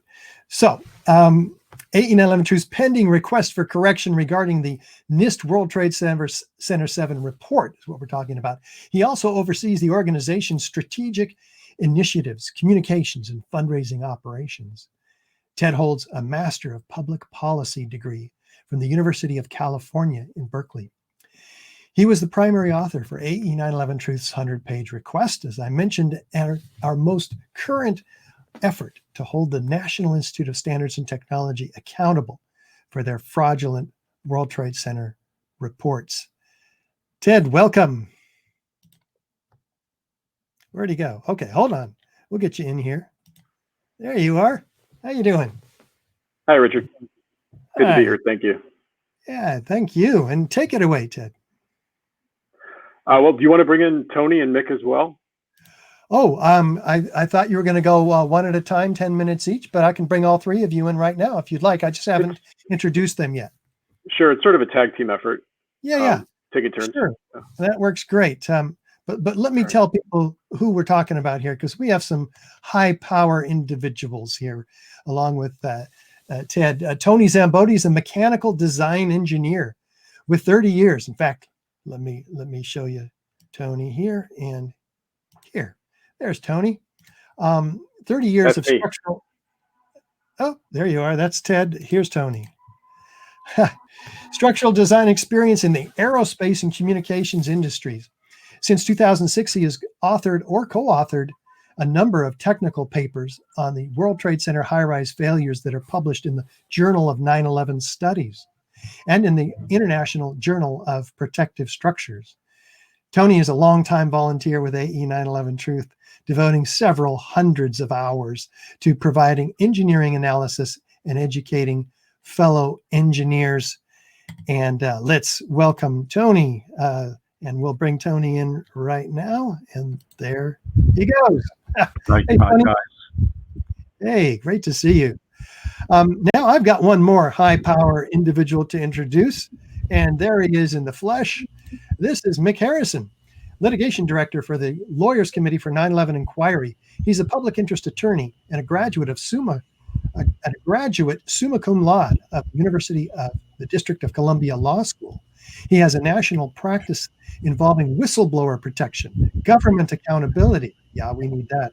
Fraud and protection of the environment. Mick has litigated cases with several leading government oversight and environmental nonprofit organizations. Gentlemen, take it away. Why don't we start with you, Ted? Thank you, Richard. Could you bring up the slide? Probably going to be looking at that quite a bit. Now, what we're going to do is scoot you guys and me over there, and we're going to go. By the way, there's Mick Harrison, for those of you who didn't recognize him. Okay. So and so are you able to share the screen that I'm sharing? Oh, yeah. Oh, sorry. Yeah, I got to bring that in. Thank you. No problem. This is our first time running an online conference, and boy, there's a lot to it. Here we go. How's that, Ted? Perfect. Thank you, Richard. All right. So as Richard said, the title of this presentation is Closing in on NIST, because that's what we are in the process of doing or trying to do. And we're going to be focusing on NIST's response to the request for correction that we submitted earlier this year. And there's a little subtitle to go along with that, which is a new standard for evasiveness. That's actually a reference to a presentation that Kevin Ryan gave back in 2006 on the NIST report on the Twin Towers, which was called a new standard for deception. And so now in NIST's response to our request for correction, NIST is setting a new standard for evasiveness along with deception. So that's what we'll be talking about. And as on the right, there is the first page of the request for correction. So along with AE 9/11 Truth, there were several other requesters involved in submitting this request. In order to request a correction to information that's disseminated by a federal agency, you have to be affected by that information somehow. And so one of the categories of requesters involved were 9/11 family members. The folks who are signed on to the request their names are there on the left, and their deceased loved ones are shown on the right. And so I just wanted to take a moment to recognize and thank all of those family members, and their loved ones are Jeff Campbell, Gene DePalma, William Krukowski, Thomas Hetzel, Bobby McIlvain, and Edward Papa. So thank you all for being a part of this effort. The other category of requesters we have are other architects and structural engineers, almost all of whom have signed AE 9/11 Truth's petition, but are also practicing architects and structural engineers on their own, who are also affected by the information that NIST disseminated in its final report on the collapse of World Trade Center Building 7. So in total, we had 88 architects and structural engineers who joined this request. And thank you all as well. The background to the request is that, as many viewers will know, Architects and Engineers for 9/11 Truth for several years was involved in funding and overseeing a study by Professor Leroy Halsey at the University of Alaska Fairbanks. And the final report of that study was issued in March. And along the way, as the findings of the study started to become clear, we realized that one of the ways that this study could be very useful in the future would be to submit a request for correction, relying on or citing the study and the findings of the study in large part. And so that's what the request does. As we'll show in a fair amount of detail shortly, 4 or 5 of the key points in the request for correction are really substantiated by the findings in the UAF report. And so just want to thank Dr. Halsey and Dr. Kwan and Dr. Shao for their work over these past 4 or 5 years. The goal of the request, just to put it very simply, quoting one sentence from the request, the only way that each of these information quality violations can ultimately be addressed is for NIST to develop a new probable collapse sequence that is both physically possible and consistent with the data presented herein. So what we are essentially trying to do is highlight several areas of the NIST report where the information that is disseminated is not compliant with their information quality standards, and in order to comply with those standards, they need to discard their probable collapse sequence, or essentially their theory, and develop a new one. And as you'll see, as Tony and I will explain, their theory is both physically impossible. It's physically impossible based on the features of the building and how the features of the building would behave. And it's also inconsistent with all of the other evidence that we have about how the building came down. So before I hand it off to Mick to talk a little bit more about the Data Quality Act and his role in this whole effort, I'm going to play the video of Building 7 coming down for anybody who has not seen it before. So it's about 23 seconds. And I want, before you watch it, I want to also say, focus a lot on the East Penthouse, which is the structure that comes down first. It's in the top left-hand side of the building in this video. A lot of the discussion and critique of the NIST report and a lot of the things that NIST claims in its report have a lot to do with why did that penthouse come down first, and how did the collapse of that penthouse and the columns that allegedly failed under that penthouse low down in the building initiate a progressive collapse of the entire structure. So keep an eye out for that.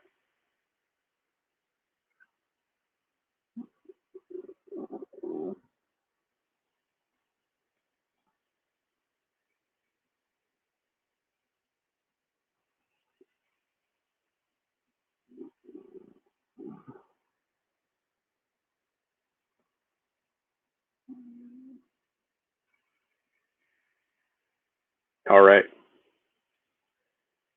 All right, Mick, why don't you tell us about the Data Quality Act? Right now, one second, right now, I think Mick is muted. Richard. Not anymore. Sorry.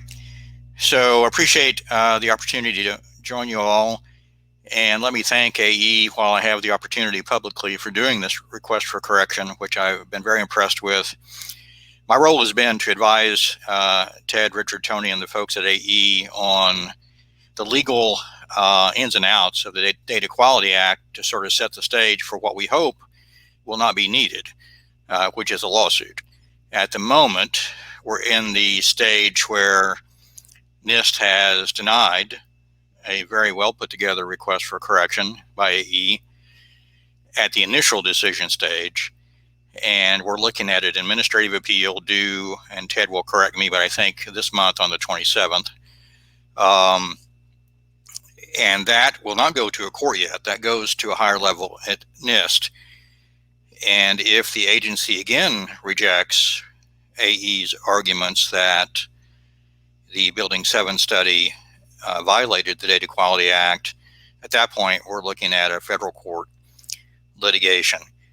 The Data Quality Act does require certain things of NIST, and AE has done a remarkable job of articulating clearly, notwithstanding technical complexities, the violations by NIST of the Data Quality Act. NIST is obligated to use data that's reliable, accurate, unbiased. They're required to use data that's reproducible, that's transparent. There are some technical definitions about what those terms mean, but what we've gotten from NIST so far, and you'll hear this as Ted and Tony talk further about the details, they've basically given the public a black box, which is sort of a trust us argument.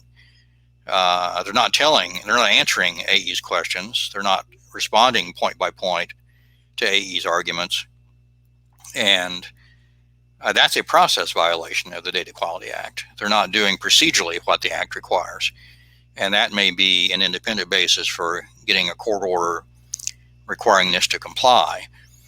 But you also have the substantive problem that if NIST weren't hiding behind a black box and were responding point by point, they would either have to concede AE's position or they would have to resort to using explicitly what they have done implicitly, which is use data that's not reliable, not accurate, that is biased, not transparent, not reproducible. So to make a long story short, I think architects and engineers and the requesters are well positioned, if need be, to bring a lawsuit.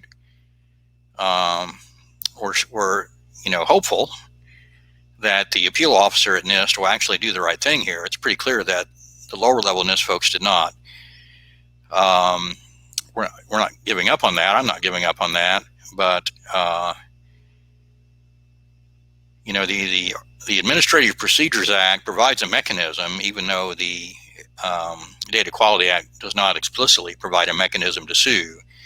The Administrative Procedures Act does. We call it the APA for short. And citizens can sue a government official or an agency that takes an action that is arbitrary and capricious or that is not in accordance with law, and get an order requiring corrective action from the agency. So we're preparing for the worst, which is to do that. And Ted or Tony or Richard, if you have questions for me, I'm happy to answer them, but I'll stop there and let you guys proceed. I know you have a lot to say. Thanks, Mick. I think you covered the essentials really well. And thank you for all your work on this to help make it what it is. I also wanted to, before I move on further, I want to thank many of the people that helped out in putting this request together. There were about 10 or 12 engineers and scientists and other researchers who were part of this and contributed a lot. So I've got the list in front of me so I don't forget anybody.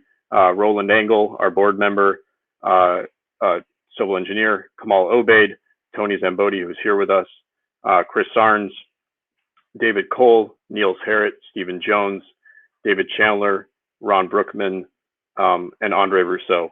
So thank you all for the feedback and the input that you provided into this request as well. And Tony, well, before you jump in, Tony, what you're looking at here is a slide that lists the 8 items of information that we highlighted in the request. The first 5 items fall under NIST computer simulations. And the first 4 of those, as Tony is going to talk about, have to do with the initiating failure that NIST claims initiated the progressive collapse of the building. And then there's a 5th item there, NIST global collapse analyses, which I'm going to cover. And then there's part 2 of the request, the latter 3 items there, seismogram data, eyewitness and audio evidence of explosions, and severely eroded steel from WTC-7. I'll say that I think I'm giving Tony the easier part of the job here because the evidence and the critiques that AE 911 Truth and others have developed over the years, where we are critiquing the NIST's initiating failure, is really strong. And you'll see from the responses that NIST gave to the request that they really have nothing. And on some of these, as Mick mentioned, if it comes to us having to file suit, I think on some of these earlier points, we have a very, very good likelihood of prevailing and actually, hopefully forcing this to go back and actually make good on some of the requests. The latter items are a little bit more, I'm not going to say subjective, but it's a little easier for NIST to just say we disagree. But maybe with the exception of the last item, H, which I'll talk a little bit about. So Tony, I'll move on to the next slide, and you can take it away. Sure. Can you hear me? And can you just start by giving people using this diagram just a kind of a simple explanation of the initiating failure? Sure. Yeah. No, I was going to go through the slides the way you have them. Great. At any rate, I just want to give some background and explain why what's going on here. For a building to come down vertically, the columns have to fail. And in a fire, the columns in a fire on a specific floor of a 47-story building isn't going to cause enough damage to a column because the column has a path, a heat transfer path. And this thing even had to admit that the columns didn't get hotter than 300 degrees centigrade. That's not hot enough to, steel doesn't lose any strength by that point, or very little. So another way a column can come down, or buckle, I should say, is if it loses lateral support. Columns are tall, and they have to be supported laterally every so often. So what NIST is saying is that column 79, the northeast corner of this building, lost lateral support. And they say that happened because there was 5 beams framing into the 5 beams that are in red to the right there, that Ted's pointing to, framing into this girder A2001 from one side.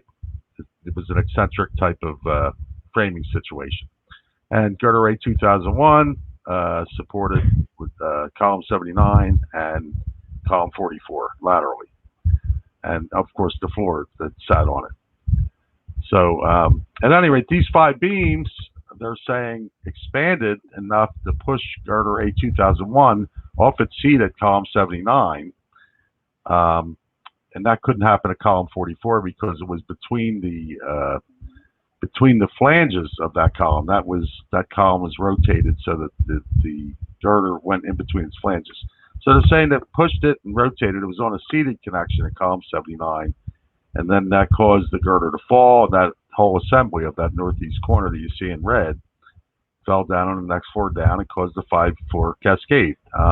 There's some serious problems with them saying that, because you can't get enough expansion, and there's other features that would prevent their hypothesis from actually being a reality. So I guess we could move on from there, Ted, because we're going to explain. Okay. We're going to explain. This is a top view of the. You're seeing a section of the column. That's column 79. You see the hash marks on, and you're looking at the top of the girder. And the column is interesting. It's what they call a build-up column. It's a heavy, very heavy I section, and you see that they're 5-inch flanges on them, a 3-inch web, and then it has 2-inch thick by 26-inch side plates welded to it, so it's built up. And those side plates protrude about it's actually 1.79 inches nominally past the face of the I section. So you see that protrusion there. And the girder is actually oriented to it. Its corner, the corner of that girder, is only about 1/8 of an inch. The other corner, that corner there, Ted, the western corner, that corner there is only about 1/8 inch clear of the side plate to the left. Now, that's at room temperature. As soon as this thing heats up at just 200 degrees centigrade, it's a 45-foot long beam.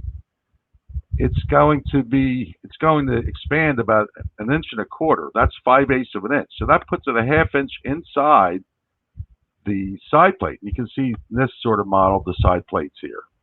And in their analysis, it actually got stuck in their preliminary analysis. You see it. They don't have it going past that side plate that you see on the upper left, on the right side view.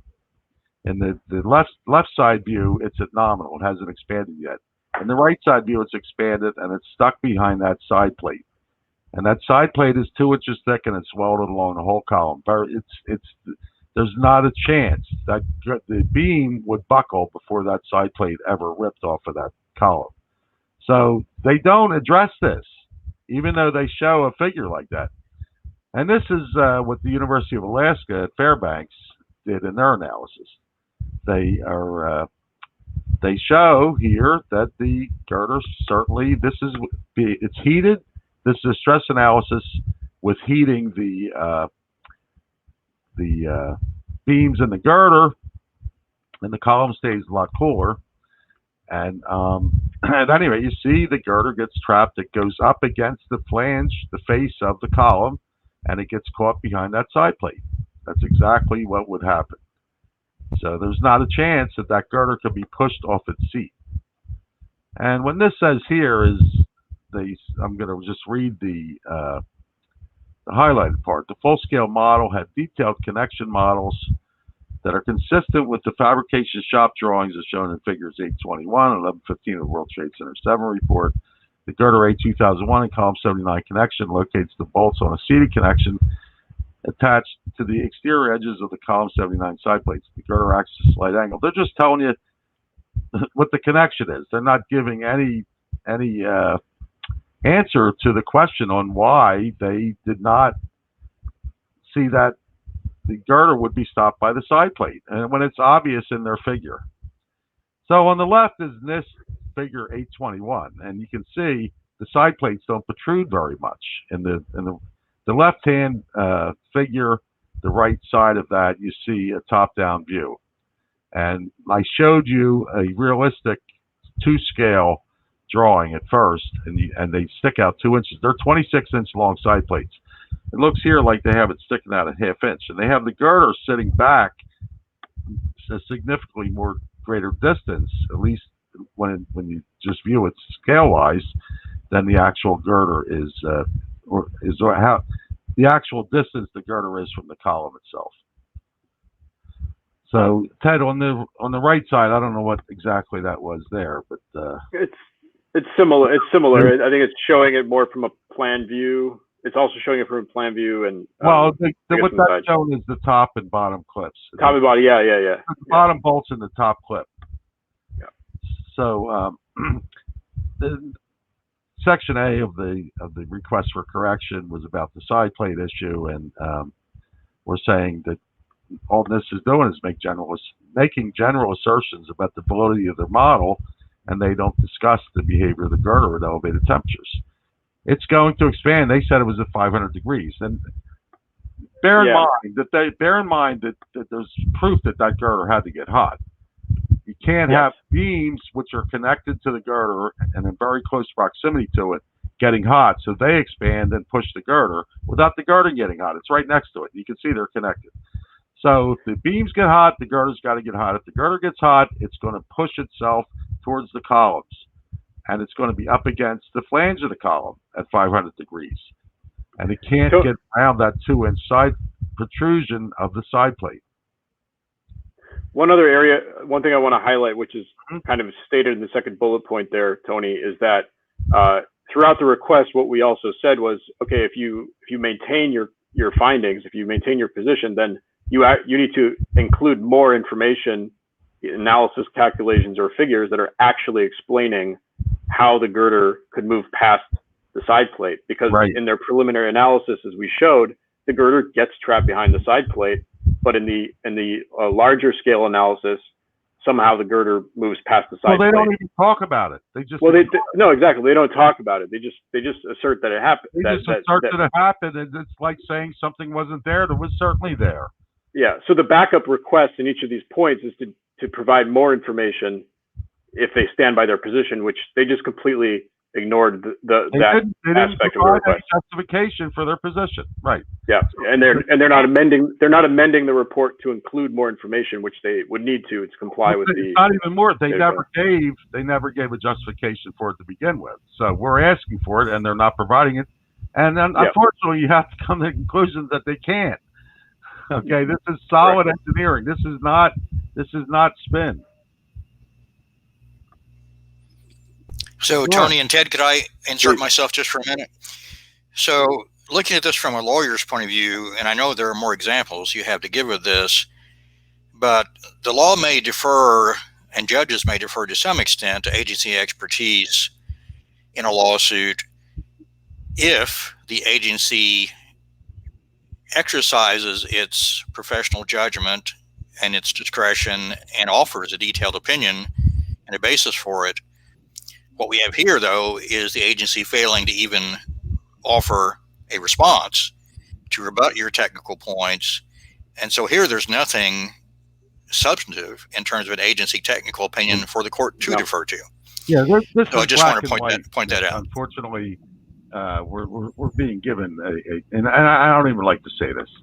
We're being given garbage. This is not what they have no basis.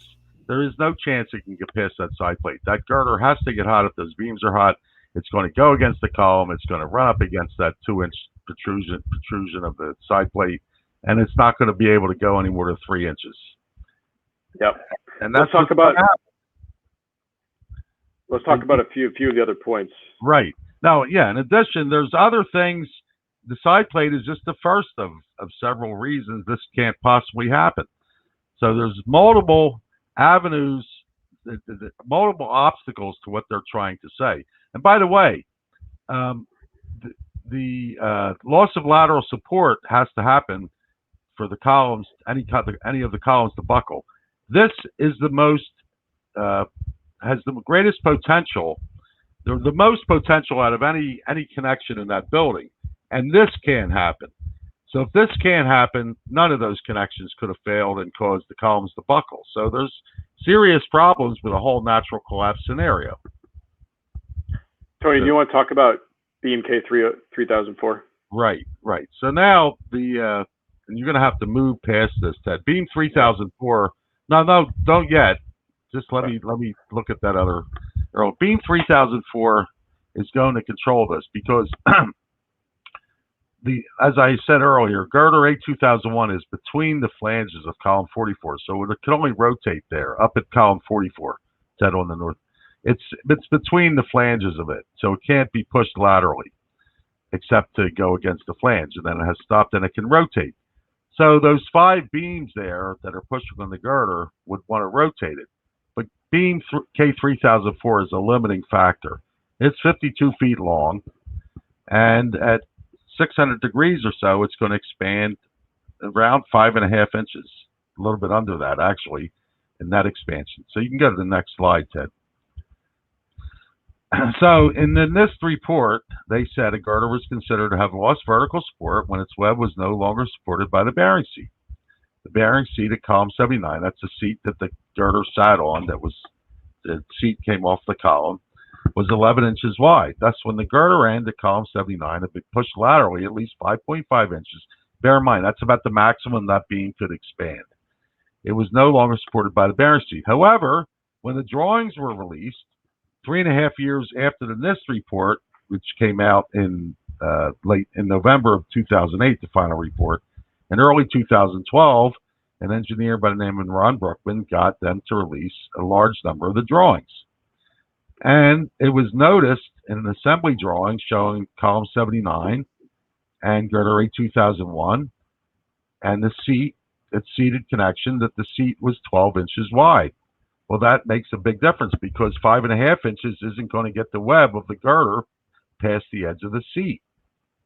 And so that was brought up to them, and they came back and said that they transposed the lateral and longitudinal or axial distance that the girder would have to fall, but they didn't explain how they could get 6.25. And here's a chart that shows, and this is a very well done chart that shows there's a net expansion, because when the beams get hot, they're going to sag as well as expand, and they'll shorten due to the sagging. So there's a net expansion. And you can see here we have 600 degrees, which is what they said they were at, and it's a little under 5.4 inches. So a 12-inch wide seat, you can never get there. So it would have to be pushed somewhere about over 6.25 inches, and even more than that if you consider the radius between the web. Go back to that earlier, to the table set.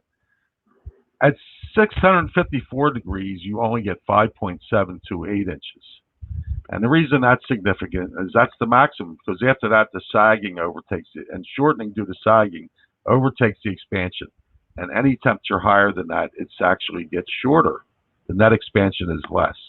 So they can never get there with these beams expanding. They can never push that girder off its seat that way. But they still want to maintain that it happened. And they just they never determined how they could get any more than that 5.5 inches they initially said. And it's very suspicious. They said the seat was 11 inches wide when it was actually 12. The drawing shows it is 12. Why would you put 11 inches in the report? I think it's self-explanatory, because they can only get 5.5 inches of expansion. Okay, so that's the thermal expansion of beam K3004. And they avoid giving a specific value for the expansion. Why don't you explain their response here? Yeah, I mean, the gist of it is that they avoid actually giving a value for how far that beam expanded or could expand. They simply just don't address any of the analysis in the request. Well, we've done that for them, and they can't, and they don't confirm or deny. They don't try to refute any of it, and it's absolutely true, correct. Right, so I think this one takes the prize, but go for it, Tony. Right. So In addition to that, the fact that the seat was too wide and the beam couldn't expand enough and it would be stuck behind the side plate to begin with and can never get there. The girder also had web stiffeners on it, partial height web stiffeners they call them. They're half the height of the beam or the web. Now, these are critical because, and this shows this is a solid model. Let me just explain, give me a chance to explain this. These stiffeners are because the girder seat, the orange plate there is what they call a support plate. That's under the seat. So that's supporting the girder's web by 2 inches. So they put these stiffeners on because the web could do what they call cripple or buckle. And it gives it more area for support. But they also, in addition to supporting the web, they stiffen the flange. And for some reason, I think we can guess why, they were left off. Because the claim is that this girder is pushed to where its web is beyond the seat, and the web is taking the load, and the flange is thinner, much thinner. And this is the University of Alaska analysis. Keep going. Stay back with the other view, Ted, if you will. What they're saying is this was pushed off, and then this left these stiffeners off. Can you go, Ted, to this? I mean, this is their, yeah. Yeah, I want to see the NIST view showing the stiffeners aren't there. Right. That's one, and then figure 821 I'd like to see too. I want to show the people that the stiffeners aren't there in this view. Yeah, I'm going to have to go back for that 1 sec. Right. No, did I pass it? No, I think there we go. There we go. Okay, on the left, that's figure 821 from the NIST report. You can see there's no stiffeners there. They're not there. They didn't use them in the model. Now, occasionally engineers leave things out that aren't germane to the analysis. These are very germane because they would stiffen that flange by 80 times. It's 80 times stronger. Anybody that ever took a 12-inch ruler when they were a kid in grade school and tried to bend it when it was flat, it's fairly easy, like a diving board. Turn it 90 degrees and try to bend it where it's like 1 inch or 1.25 inches deep. Even though it's thinner, you can't bend it, and that's what stiffness does. That's what depth. That's what the web in a beam does. Okay, you can't bend it. The deeper that web, the harder it is to bend. It gives it much more bending resistance. Well, those stiffeners, if you can go back to the solid model, Ted. No, you got to go. There you go. Those stiffeners make that flange 80 times stronger in bending. And this said, without the stiffeners, it failed. It was 2 times too weak. All right, so with the stiffeners, it would be 40 times stronger than it needed to be. And this is an analysis by the University of Alaska Fairbanks where they increased the expansion of the beam artificially to get the web. The web is the center of the girder or the beam, to get that off the edge of the seat. You can see Ted showing there, and you can see the stress is fairly low. It's not going to fail. And the column is removed so you can see it because you're looking from the back of the column here. Yeah, and the idea is that this thing would just kind of continue to fold leftwards if there were no stiffeners there. It would just kind of bend over and fold and cripple. The flange would have curled up. It would have bent up, and the girder would have fallen. But because of these 18-inch high stiffeners, that could not possibly happen. So this is just another thing that could not happen. There's multiples of things that can't happen, like we've already shown. And we should be very clear about what NIST's reason is for leaving out those, because they acknowledge they leave out the stiffeners, and the reason is they've admitted it. Preposterous. It is preposterous. The reasoning is that they're for web crippling, but there was no web crippling, so they left them off, and that the web didn't cripple in the preliminary analysis. That's sort of like, I was trying to think of an analogy, and I think this works. It would be like testing the wheels of your car in your driveway by taking the lug nuts off and seeing if the wheels would fall off. Well, of course they wouldn't if the car's static and you have a balanced load. But then leave them off when you go driving and see if those wheels don't come off. And that's sort of what they did. It's in that direction. Okay. Well, and also what's also crazy is that the reason that it didn't have the opportunity to fail is because the girder was trapped. Right. was trapped on the side plate, which goes back to the issue number one. It's a convoluted thing. Issue number one is stuck behind, and that's why the things are in the order they are here. And then even if and then we go in stages. If somehow got past side plate, which it couldn't, it can't be moved far enough by the beam. Even if it could be moved far enough by the beam, the stiffeners would stop the flange from curling up, and the assembly wouldn't come down because it would still be strong enough to stay on its seat. So here's three things. It's a whole series that show it can't happen, it can't happen, it can't happen. And when you get that kind of argument, it's a real argument. And all they're doing in opposition to that argument is say, no, we don't agree. We don't agree. Well, it's silly on its face. Unfortunately, we're dealing with something that's silly on its face. And it's just bureaucratic inertia that's stopping this. Yeah. And I want to like read what's at the bottom of this to make it as clear as possible. The web stiffener was not needed to prevent flange buckling in the 16-story ANSYS analysis. That's the larger scale analysis. When the flange buckling must occur for the girder to walk off when it's pushed 6.25 inches. So they're saying that the structural feature was not needed to prevent the failure that actually occurs. That they actually say happened. Right. And we know from the UAF analysis and from basic engineering analysis that the stiffener would prevent the buckling. Right. So we've just highlighting it there, what their response was. Tony, I think we should move on from this one. This one's very complicated. And we can just say something about it. You can't break through the next floor down. And you can do an analysis, and that's in the UAF report. And this shows you can do a natural frequency analysis, which was done, and you can determine the spring stiffness of that assembly and how much it would deflect and what the impact load would be. And the impact load is about 10% of what's needed to break through the next floor down. So even that can happen. So all four of these situations can happen. And one piggybacks on top of another, on top of another, on top of another. They can't get there. It's like having multiple doors to get through. They can't. We're just not going to let you. They're trying to get a much bigger thing through a much smaller hole, and it's not. It's impossible. Yeah, I'm going to take like 2 minutes to talk about the global collapse analyses and NIST response to that. So the global collapse analysis is NIST, where NIST talks about once this initiating failure occurred, you had a chain reaction of other structural failures. Column 79 buckles, which column 79 is that key column we were talking about. That buckles, and then the adjacent columns buckle, and the penthouse starts to come down. And so this is their global collapse analysis showing that happening.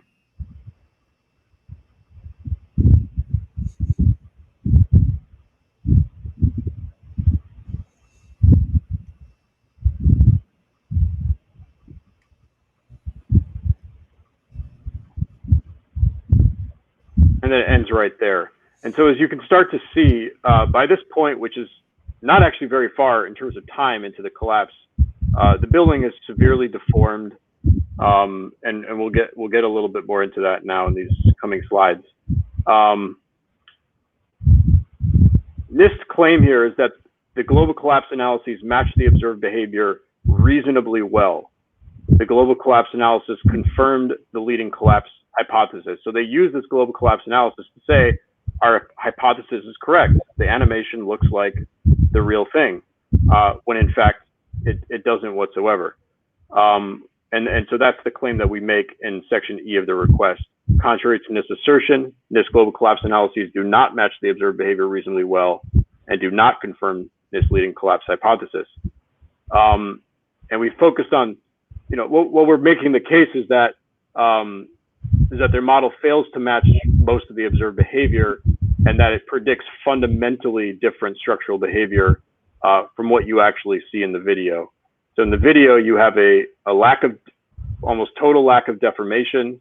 You have very strong symmetry, and you have free fall, as well as a sudden transition to free fall. These are two figures that are important in this report that show the position of the building at 5 seconds and 7.5 seconds after the east penthouse had begun to collapse. And this is the building. This is the position of the building. This image right here is overlapping the two previous images that you saw of the building. And what it's showing you is that at 5 seconds after the east penthouse collapse initiation and 7.5 seconds after, the upper corners of the building have not moved. And 7.5 seconds after is allegedly 6 seconds, it's 0.6 seconds after the point at which NIST says global collapse initiated. So 0.6 seconds after global collapse supposedly initiates, you get a little bit of a dip in the middle of the building, which we'll get to a little bit later. And let's see why that's important, Ted, because they're trying to show it wasn't in free fall. Right, but yeah, so we'll get there. But the key here is very simple. You're looking at a building that has not deformed whatsoever after collapse is already initiated, and it's not deformed at all prior to it. This is NIST model. We have here overlaid where the model is at the moment that NIST says the global collapse initiated, which is a little bit earlier in their model. It's at 6.3 seconds instead of 6.9. And as you can see, there's already a lot of deformation. They only show us this angle, perhaps because they don't want to show us how much deformation there is on that southeastern side of the building. And NIST actually says in their FAQs, and they repeated it in their response to the request, only in the later stages of the animation after the initiation of global collapse do the upper exterior wall deformations from the NIST analysis differ from the video images. Well, this is at the moment of that's at the beginning global collapse initiation. So it's a flat out false statement, and they repeated it in the response to the request. Here's a comparison at 5 seconds. Here's a comparison at 7.5 seconds. So this is like the upper edges of the upper corners, the west and east corner of the building have not even moved yet. In the real video, they have it. In the real video, and over on the right is what we have in the NIST model at the exact same point in time. Right. And this is where the NIST model cuts off. At this point, the upper corners have begun to move, but in this model, you have severe deformation, etc. I'm going to move along a little bit. There's also the directionality. Here we demonstrate that in the NIST model, it's actually tipping. It's tipping to the south, whereas in NIST's own words, part of it began to tilt to the north, and it comes down nearly vertically. The western corner, it comes down nearly vertically. Well, we don't see that here. It's tipping to the south. And just showing that again, this is on the left, we have where it is at 8.3 seconds, roughly. That's roughly where it is here. This is 4 seconds later, and the building is still symmetrical. Imagine if you allowed what's going on in this model, to continue for 4 more seconds.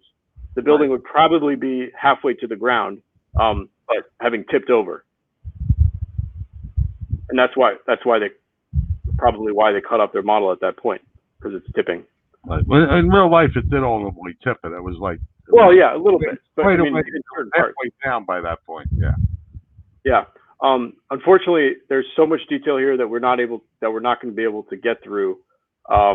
But we can maybe post these slides so that people can have a look at them and learn more, and it's sort of a guide to understanding what is so horribly wrong with this. Well, you can also say they admitted to free fall. They were forced to admit to the free fall because it was a publicly measurable thing by David Chandler, but they didn't address the implications of it. If you have free fall, you can't have free fall and be deforming, providing energy for any other purpose. All of the energy has to be going in, becoming kinetic. So if you're deforming things and things like that in a crushing action, you can't be in free fall. So free fall means nothing is opposing. So something's wrong with saying it's deforming things to collapse the building. Yeah, real briefly, NIST tries to paint the picture that it took some time to build up to free fall. There was this 1.75 second stage 1 where the building was at slow descent, and this is their depiction of that. When you actually measure different points across the building at the corners and in the middle, you see that at all 3 points, you see that there was no movement of the corners which is what was shown in NIST's own figure here. And then there's a little bit of movement of the middle of the building, which is kind of what you get a sense of from this image. And then simultaneously, all 3 points go into free fall at the exact same moment. So it really is a sudden transition to free fall, which makes it easier for NIST to claim that their model somehow matches the actual behavior, but really it was a sudden transition to free fall. Well, what they do is just they arbitrarily start the collapse earlier so that to try to show it had that 1.75 seconds, but in reality it wasn't collapsing for most of that 1.75 seconds. No, and David Chandler measured it kind of. I think these are the best measurements we have to date that show there was a little bit of movement in the middle, no movement at the corners, and then it all goes into free fall at the same time. Right. Across the entire building, and it's across the entire building. Right. So the big question is, and there might be an obvious answer to this for a lot of folks: how can the lack of deformation, the symmetry, and the sudden transition to actual free fall be achieved?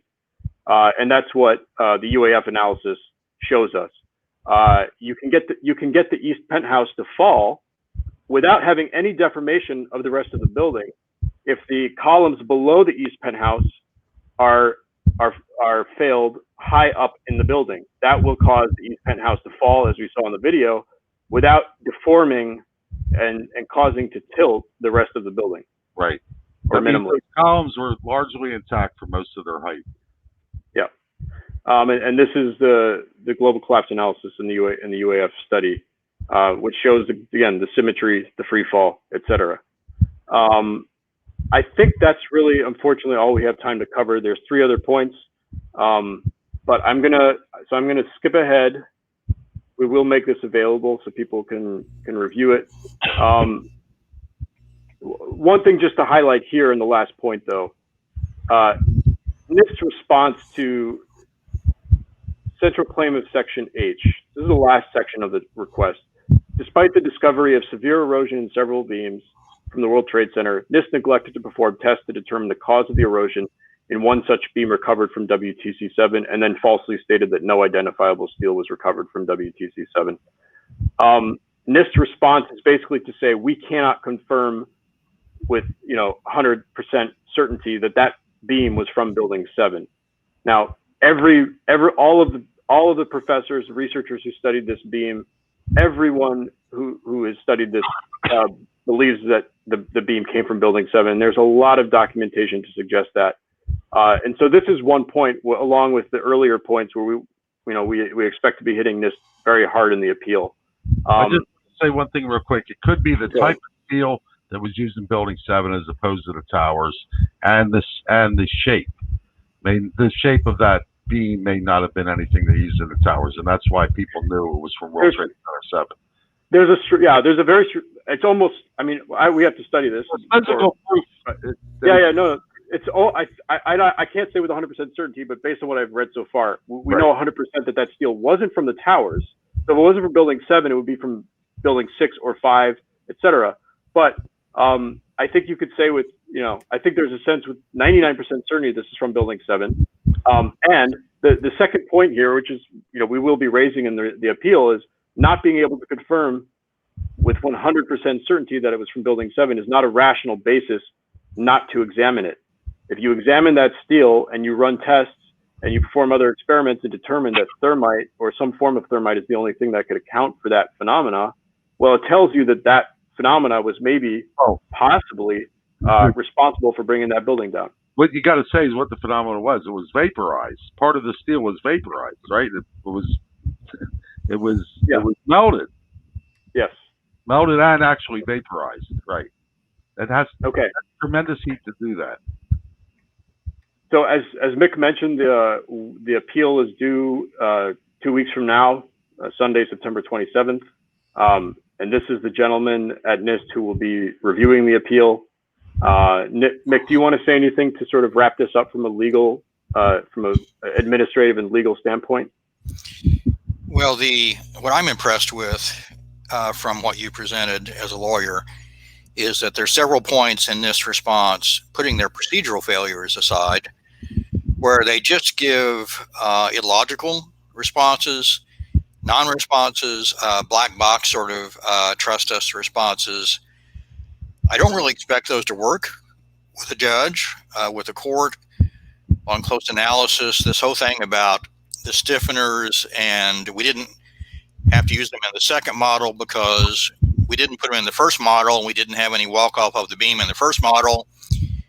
That only works as what they call a conservative assumption if you don't change anything else in your model the second time you go through it. But if you use a different kind of model the second time, it doesn't matter what your first model showed. As a matter of simple logic, you can't trust that the assumptions in the first model, that the outcome from the assumptions in the first model work for the second one. So you have what we call a disingenuous argument.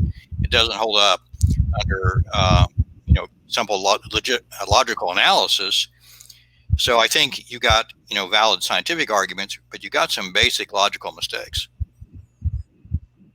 Yeah, and I'll say, I think with the appeal, I think our job is to make it as difficult as possible for him to stand by what the other folks who did this have written in the response, but and to make it as easy as possible, to find some way to really make it easy for him to go back and say, no, you guys really have to run this again. And then if that if that doesn't happen, have made it so simple in the appeal that it's incredibly easy for a judge to understand. That's really the job that we're trying to accomplish in the appeal. Well, yep, they haven't answered. That's the point. They have not answered. And we do have a question from the audience for Mick also. Again, what is the legal maximum consequence for officials at NIST if they continue to ignore this? Can anyone hold their feet to the fire? Well, that's a good question. Under the Data Quality Act, you're not going to get a punishment per se. You're going to get corrective action. You may get an injunction requiring NIST to go back and do it right, which could be huge. I mean, if they go back and do this study right, the consequences are going to be huge to tell the truth about why Building 7 collapsed. If the questioner, if the audience member who asked the question is wondering, can you really get accountability for folks who did this knowingly wrong? That's either a criminal matter, and there is a crime involved. I'm not suggesting at the moment crimes were committed or were not committed, but if you make a false statement in any matter before a federal agency, it's a crime, even if you work for a federal agency. You've also got the Federal False Claims Act, and you've got the perjury statutes, obstruction of justice. There are things that could be looked at. So folks can be punished depending on the severity of the misconduct. Gotcha. And the process that you guys are in now, another viewer asks, could it ever involve direct talks with NIST? Interesting question. It could. I mean, you could get a judge may ask for those face-to-face discussions before the matter is litigated, like a settlement discussion. And for Ted, are there any people who wrote the official NIST report who are involved in in answering the request for correction? They have not been as explicit as they should be about who prepared the request and who was involved. There were 4 names copied at the bottom of the request, which is publicly available. They're the various staff all the way up to the chief of the engineering laboratory, but in the headquarters for the engineering laboratory. I think that group of people, none of them worked on the NIST report and the NIST investigation. I think they clearly, at a minimum, consulted with people who did work on the investigation, who are still there or who are still, in communication with NIST. And we have asked NIST to tell us who else was involved in the preparing the response, because there's a specific rule in the guidelines that anybody who was involved in preparing the response cannot be involved in reviewing the appeal. So what is the definition of involved? Does that mean if they had a conversation with Shyam Sundar that Shyam Sundar was involved, that's the NIST lead investigator, and can not be involved in the appeal? to some extent, you would maybe imagine or even hope that the person who will review the appeal may be able to consult with people to find out why'd you do it this way? But so I don't know, but yeah, going back to the original question, yeah, I mean, we have a sense that it was these 4 people, but there were probably lots of others who were involved. Okay. But nobody officially who worked on the investigation. Gotcha. Any final quick statements? We've got to move on. We're about 20 minutes late now because of our earlier glitch. Not your guys' fault. Any other wrap-up statements? If I could, one last observation from a lawyer's point of view. This idea of sending the draft initial decision to a higher level in Department of Commerce, and then when there's an appeal of that decision, having the appeal decided by our lower level in NIST is problematic, because you got what's supposed to be an independent official deciding something they know their superiors have already stamped their approval on, which is a bit of a biasing factor, which I've actually never seen happen, I don't think. Yeah, what Mick is referring to, in case people listening don't know, and some definitely don't know, is that NIST sent their initial decision to the Department of Commerce to review before they send it to us. And that was responsible for the 2-week delay in them sending it to us.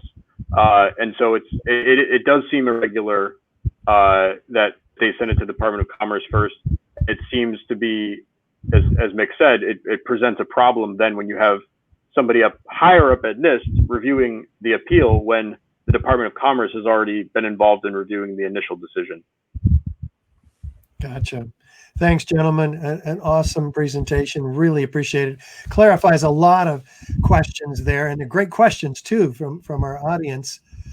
So we'll catch up with you guys soon. And thanks again so much for all the hard work you've all done on this project. We're going to persevere and make it happen. Take care. Thank you, Richard. All right. Pleasure. On that, guys. All right. We've got Justice Friday coming up. Wait a minute. Now that's just not right.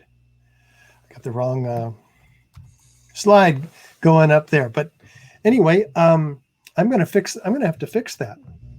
What do we have to do? Let's do this. Hang on one second. We're going to say goodbye to some of these guys and not others. And we've got some very exciting guests coming up. I'm going to bring them on board right now. We've got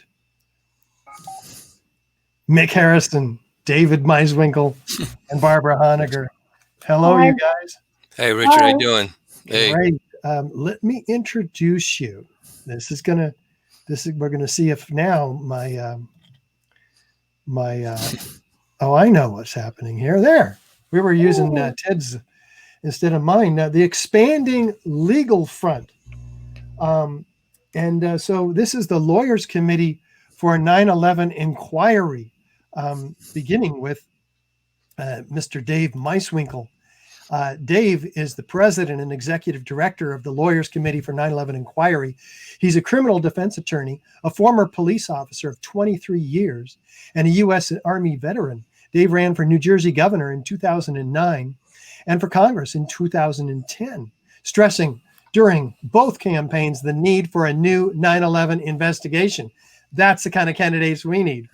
He co-hosted a radio show on Quantum Matrix Radio with Pamela Senzi. In September 2015, they completed a 430-mile walk for truth from Shanksville, Pennsylvania to Washington, D.C.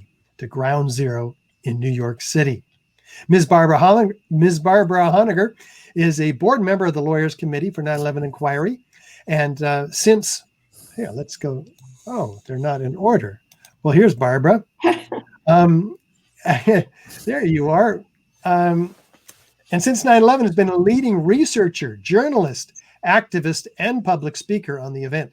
Barbara served as White House policy analyst and special assistant to the president for domestic policy, and was director of the U.S. Attorney General's Law Review at the Department of Justice. For more than a decade, she was the senior military Affairs journalist at the Naval Postgraduate School. Barbara is also the author of the book October Surprise about the Iran-Contra scandal. Now, we've already introduced Mick, so let's just bring back Mick because we're going to start with you. And here we go. There and Mick. Where are you, Mick? I'm going to find you. I know I'm there. You can't get away from me. Fire away, Mick. Well, I think I may want to give this to Dave to start. I'll leave that to his discretion, but I do have an update for you on the litigation, and we're actually filing something moments from now, which is kind of exciting, but that may be Dave's prerogative to announce. Let's go to Dave. I've got all kinds of opportunities here. There he Hello, is. Dave. How you doing? Fire away. Well, you know, it's interesting listening to what was preceding here in reference to Building 7 and also our litigation in the Southern District with the architects and engineers, the lawyers committee, and trying to get a grand jury. Now, what we're doing, as you know, we want to study all the various crimes of 9/11 and do grand jury petitions. And the various crime we were studying recently for the last 6 months was the anthrax attacks of 2001, and where 5 people were killed and 17 were poisoned or injured. And 2 of the people that were received letters were U.S. senators, and as that was Senator Leahy and Senator Daxel.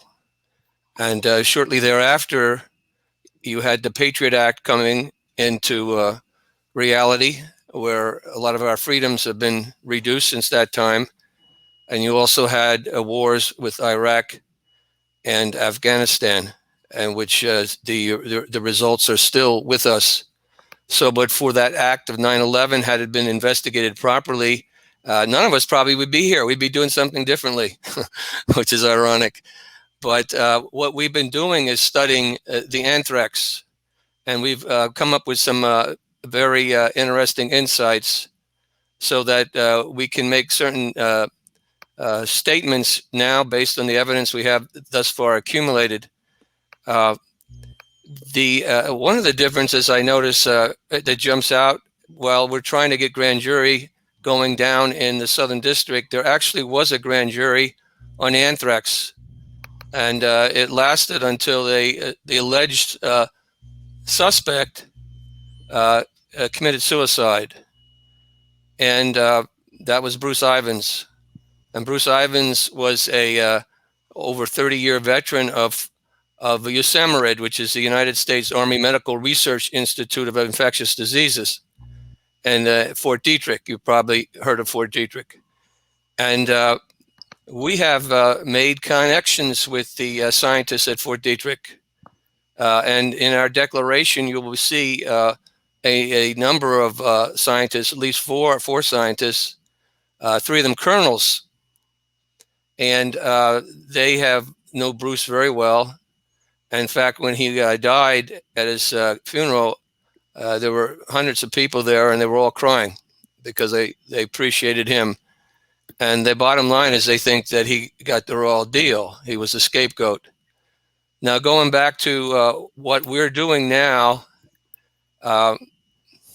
we have this, we were preparing for a grand jury petition to announce that a second filing to a U.S. attorney down in Washington. So the Lawyers Committee would be having involvement with a petition in New York City and a lawsuit in New York City, and we'd be doing a grand jury petition in Washington. What transpired, however, is that we received additional evidence, and we also discovered additional evidence that we want to review. So the grand jury petition is very large right now, but we're going to make it larger. But of course, we're going to make it good quality. And we had a plan. It was a 5-step plan, and we reversed the steps.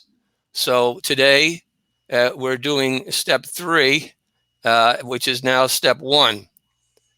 And what we're doing is we are petitioning Congress. We're getting Congress involved. Back at that time, Rush Holt was a congressman, and Congressman Nadler. They were very much interested in getting a bill passed to do a similar 9/11 investigation, only they would get it reference to the anthrax. And we want something similar to that. We want an independent counsel involved. So when today, in fact, we announced it yesterday. We were on the Jason Goodman show in New York City. I was up there, and Mick was zoomed in, and we were with Merle Nass and Graham McQueen. They were both zoomed in. Now, Graham is on our anthrax committee, and Merle is a consultant to the lawyers committee. And of course, you know Mick and you know myself.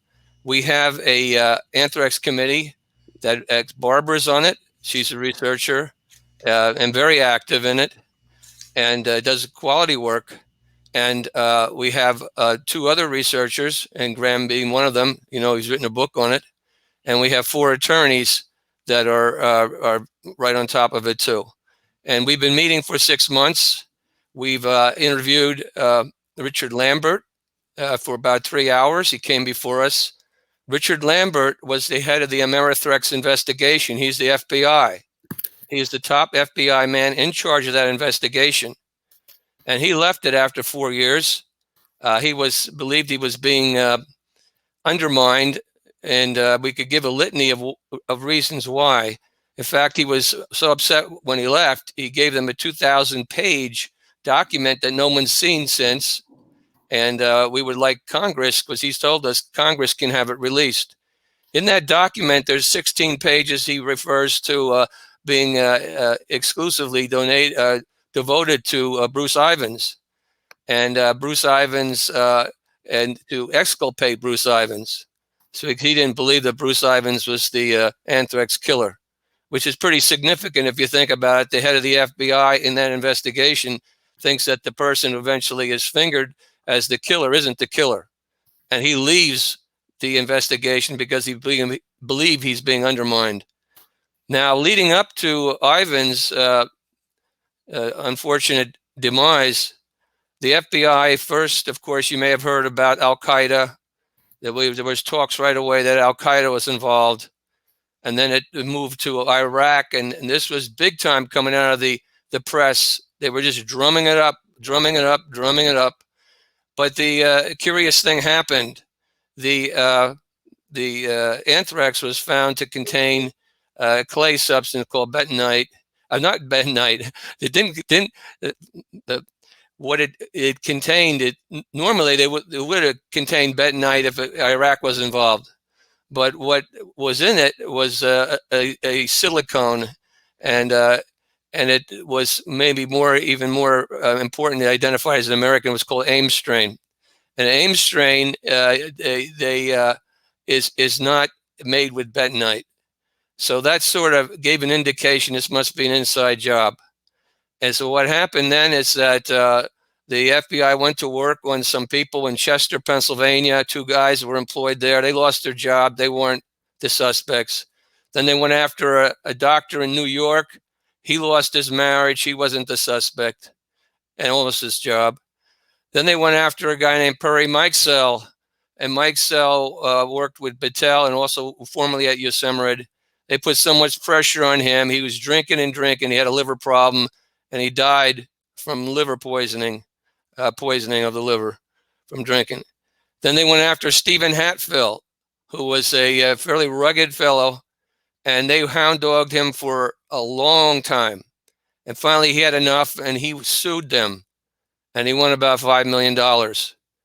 And then they went after Bruce Ivins, and they watched him 24/7, and he had some previous mental issues, and they squeezed him, and eventually he dies on July 28th, 2008, and with apparently from Tylenol poisoning. That's what they said.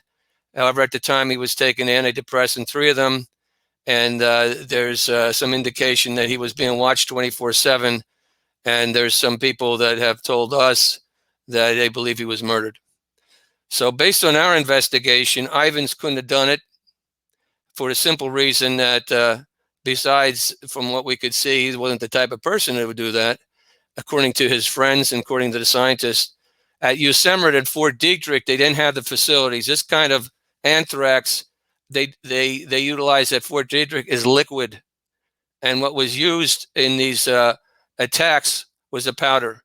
And the second attack that went to Daxel and Leahy was the finest powder anthrax anyone has ever witnessed before. It was simply amazing. In fact, the Army said, given it a context here, in 1969, President Nixon shut the program down. They were afraid that third world countries would get hold of these little Frankensteins and be able to run things. And Nixon said we could take care of it with our nuclear arsenal. So in 1972, a bioweapons treaty was signed, and all the countries were supposed to not create any offensive weapons. You could have a little anthrax defensively for vaccines and things of that nature. What we saw in 2001, or what everybody witnessed then, was a fine powder that was a concentration on one gram of it of 1 trillion spores. Think of that, 1 trillion spores on 1 gram of it. Now, those envelopes could take up to 2 grams. They didn't have 2 grams in it, but they could take up to 2 grams and get it through the mail. So that's something right there. So there was other curious things too with regards to this particular type of anthrax. It was so energized that it actually contaminated 12 of the people at Fort Detrick who were examining it for the first time. They never seen anything like that. So they said it was 10 times more stronger than anything they've seen since 1969. Now, in architects and engineers is very well familiar with the hypothesis that the NIST puts forward, which is to do the least possible thing as far as what caused the collapse of Building 7 or the Twin Towers. And a reasonable person would have, of course, at first checked the dust and et cetera. They would have had explosive tests. And that would be the, I think, logical. If you just saw it and you didn't have the spin from it or the context, you'd say, boy, that's come down from controlled demolition. That's what it looks like, right? And not from office fires caused by fuel jet. So what happened with regards to Ivins and Fort Detrick, they were the least likely place to have powdered anthrax, but the most likely places were Battelle and Dugway. And Mick will tell you why Battelle and Dugway come in, and Battelle is a big CIA contractor. And but what we yesterday announced and what we're announcing right now is 3 different things. Is that Bruce Ivins was innocent, and unfortunately he was sacrificed, and for the crime here, his family was destroyed, and of course he was killed. And there was a grand jury at that time, but as soon as he died, the FBI conveniently had it closed down.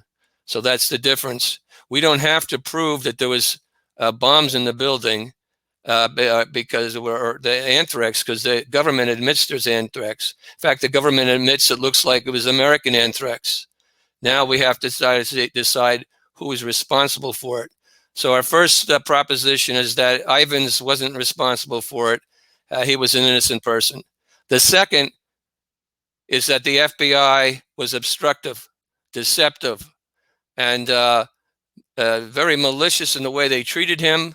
And the ultimate verdict on their behavior will hopefully be decided in the grand jury, because they may be themselves suspects in covering this up. And we've seen that before, government agencies, and you are familiar with the NIST and what the Shem Sundar and John Gross say. Well, there's FBI guys that are doing something similar here, it seems. We haven't gotten far enough into it to make that conclusion. But we want to get more evidence, and we want to reopen the grand jury. And or the third, because the system is so corrupt, and maybe we'll get some bright light in what architects and engineers is doing, and with the verdict down in New York City. But we want to get Congress involved. Now, We've talked to, in fact, the Rush Holt, he's actually called us, and we've talked to him. And Rush Holt was the person that eventually who sponsored the first bill. Now, he's not in there right now, but he says that he appreciates us. He says, you guys are dogged, and keep me advised, and we will. We will. We've called the different senators' offices, Leahy's office, and said a word, and Nadler, the congressman, etc. So we're going to be notifying and today, later, and Mick will update you on that. The key congressional people, eventually will get a approximately 48-page petition, and with the exhibits. Now, the exhibits, I said, a lot of them are new. Colonel Anderson, Arthur Anderson, very brave person. He was a head of ethics review at Fort Detrick. He has assisted us, and he is very upset about what they did with Ivins. And you can read the declarations, as I said, on lc4 at 911.org. If you think that the work we're doing is valuable work, we'd like to continue it, and we'd like to do it in the other jurisdictions too, eventually with Shanksville.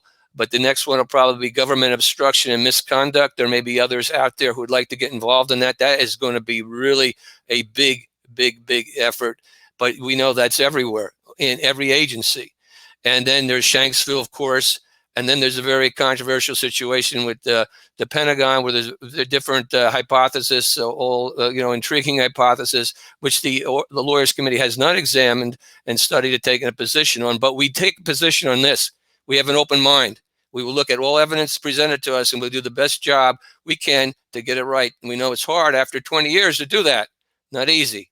But so, and on Sunday, we're going to have our event.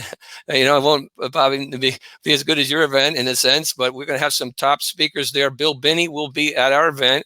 Bill Binney from the NSA, whistleblower, Ray McGovern, whistleblower, CIA, Francis Boyle, who is the architect or the drafter of the bioweapons treaty.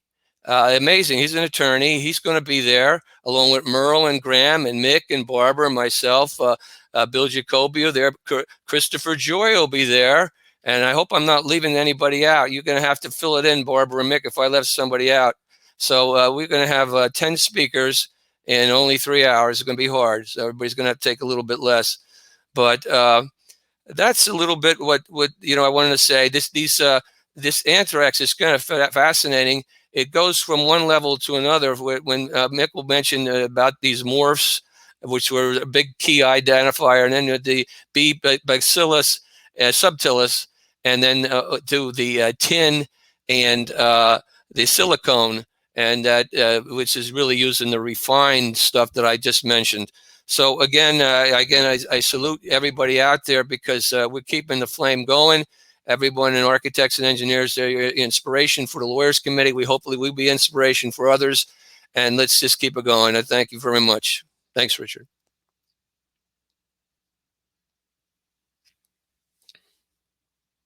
I can keep on talking.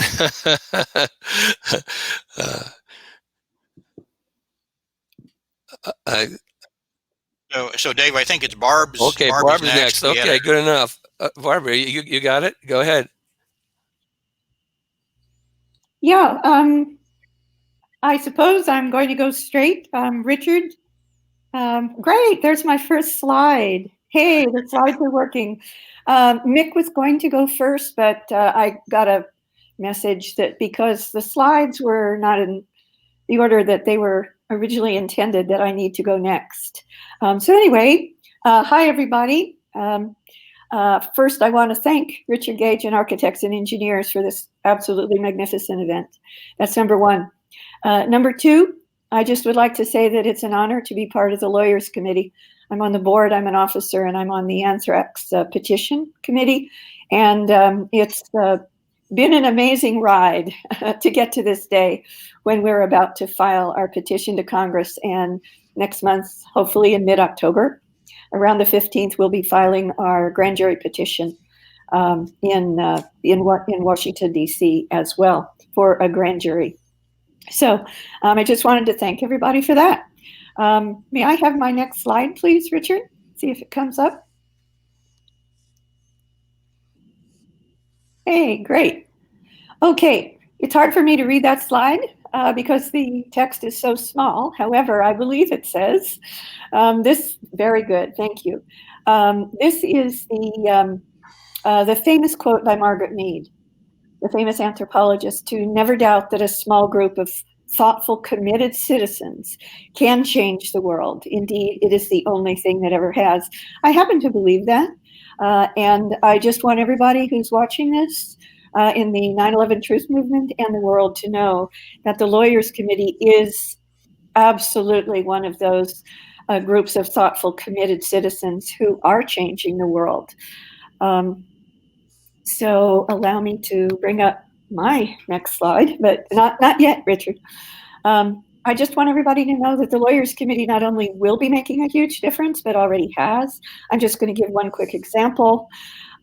We have already made the difference, in fact, in what is arguably the most important breakthrough for the 9/11 Truth Movement to date, the one that has allowed the huge lawsuit by thousands of 9/11 victims' family members to finally move forward in the court. And that is the release of the 28 pages and the passage of the Justice Against Sponsors of Terrorism Act. Mick and myself and Senator Mike Gravel were absolutely central to that happening. So we have already made a huge difference for the movement in the world.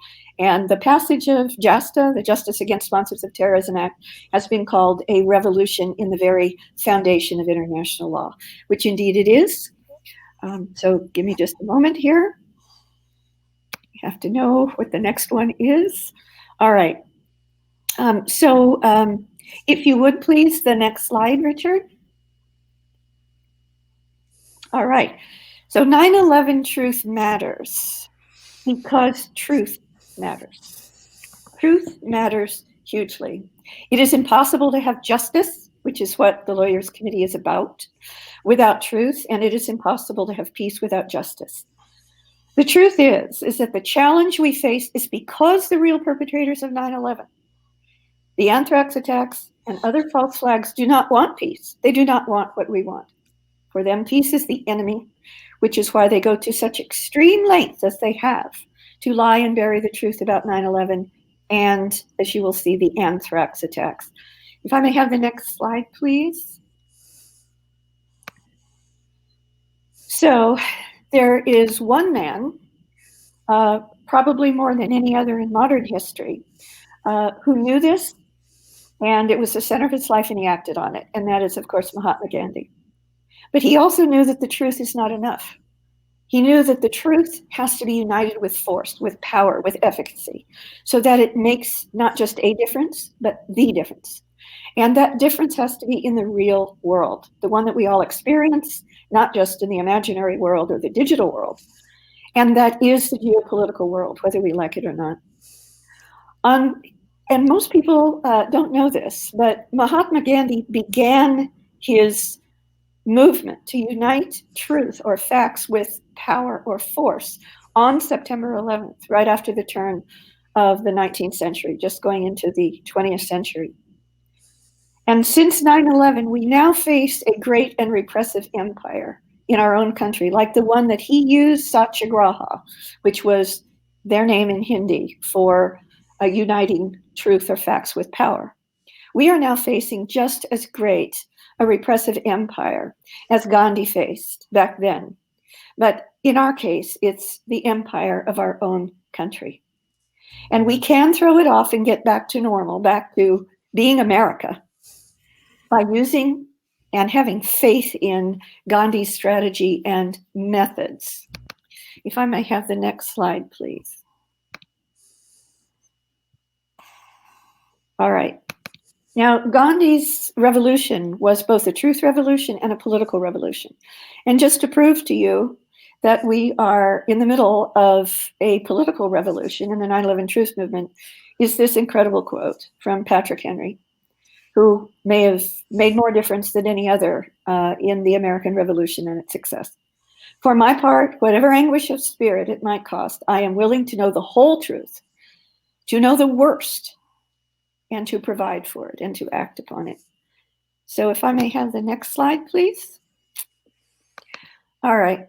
Now, we all know in the 9/11 Truth Movement, these horrendous consequences of the 9/11 lies. The horrendous consequences. These are well known to the 9/11 Truth Movement. There are other facts and other truths that are not so well known to the 9/11 Truth Movement, and we're going to go into those. What is needed, in my opinion, and that's why my opening slide was what I imagine the Holy Grail would look like when we finally get to it and touch it and hold it up in victory.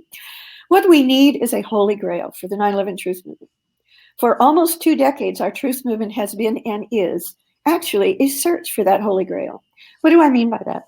A Holy Grail, by that I mean we need a breakthrough to coverage of the facts and what they mean by the mainstream media, by major political parties, by academia, by the whole world. This is the hardest nut to crack.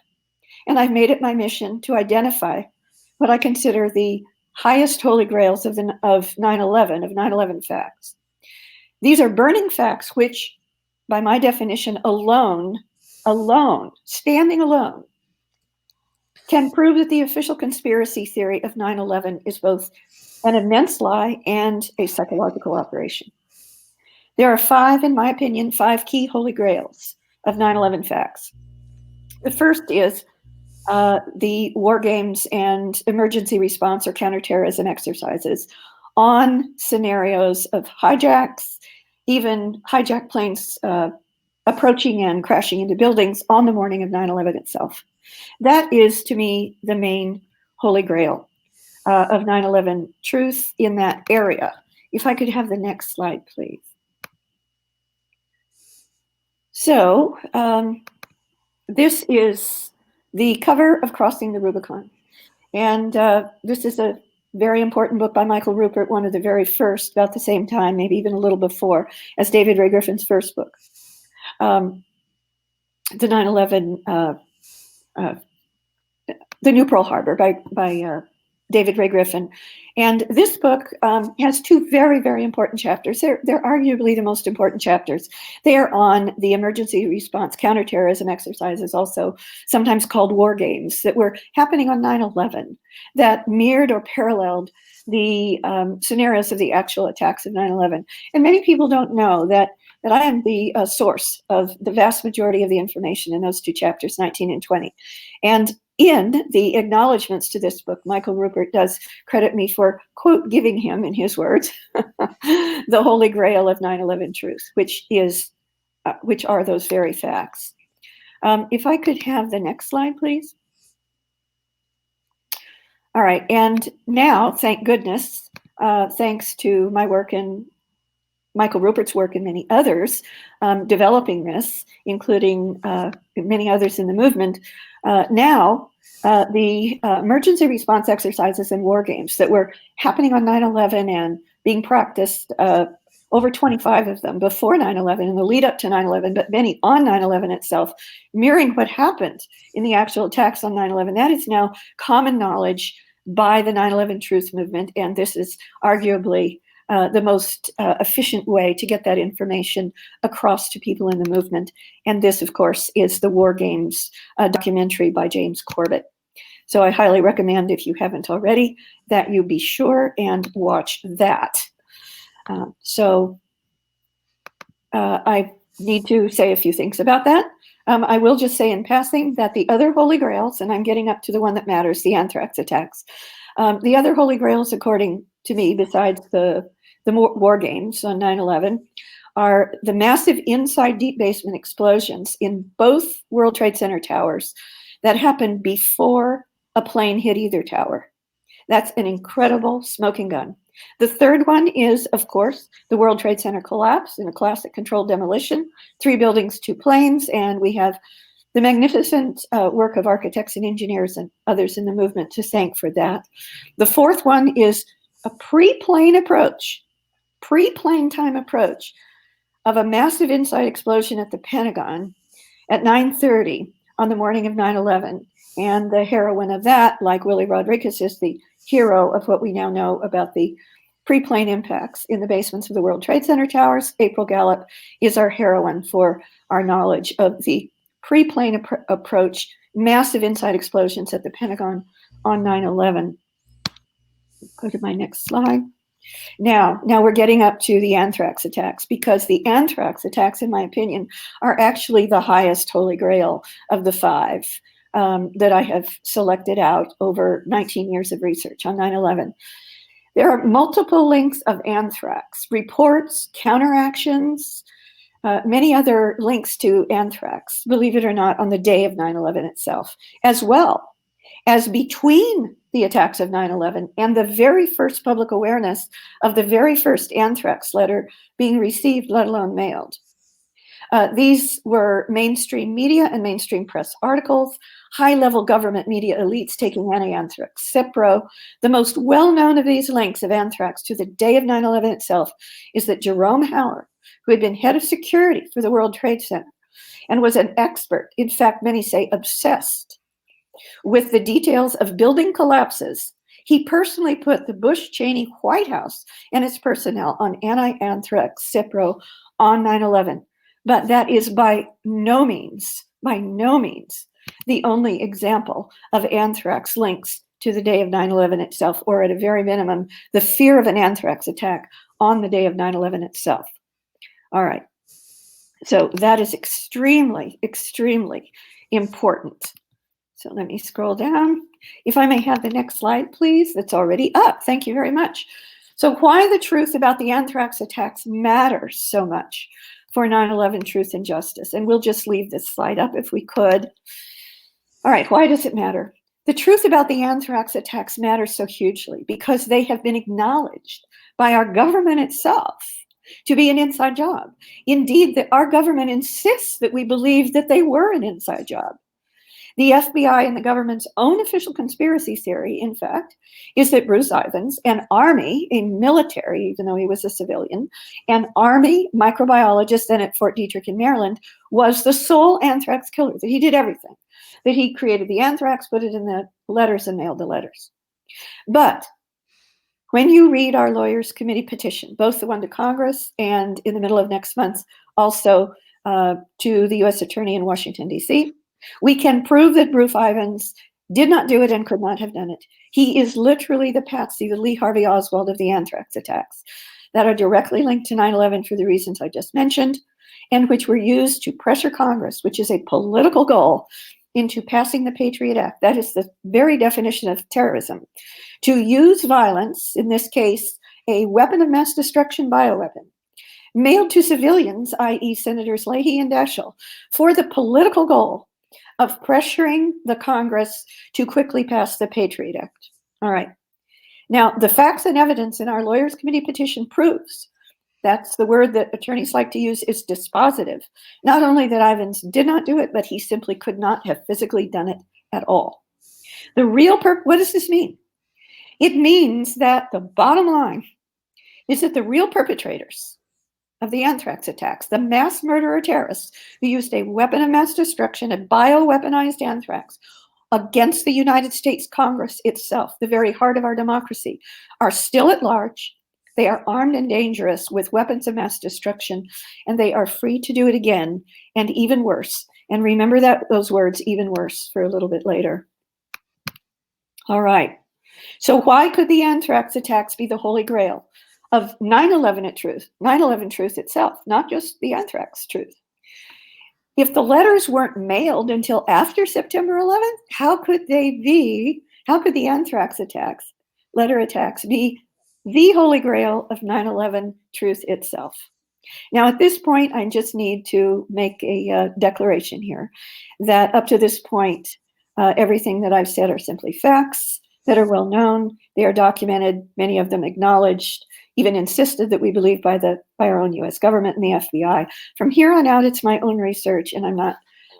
This is not on behalf of the Lawyers Committee. We've not taken a position on it. Doesn't mean that we won't in the future. All right. So, a few more slides. The answer to that question: how could the anthrax attacks be the holy grail of 9/11 truth itself? Is surprising and something that not many people know, including in the movement. I'm going to do it in what ifs. What if, just like there were war games and counterterrorism exercises on hijack and even plane into tower crash scenarios on the morning of 9/11 itself by our government and military.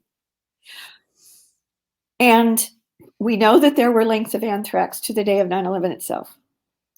What if a high-level federal government FEMA New York City counterterrorism exercise just happened to also be planned for the next day, September 12th, for which FEMA and other military and government personnel, including New York City personnel, firefighters, police, etc., were already on alert and in New York City the day before 9/11 on September 12th? What if the scenario for that exercise was on an anthrax attack, a biowarfare attack, maybe, or a bioterrorism attack? Maybe one even using letters mailed to members of the mainstream media in New York City, which actually happened later in October and November. And what if the weeks or months prior to 9/11 that this exercise was being planned and the equipment and personnel for it identified and they were practicing were exactly the same weeks and months that the explosives were being planted in the World Trade Center towers in World Trade Center 7? What if? Now, excuse me for just a moment. I may have gone over one important slide here. Now, so it matters immensely. Excuse me.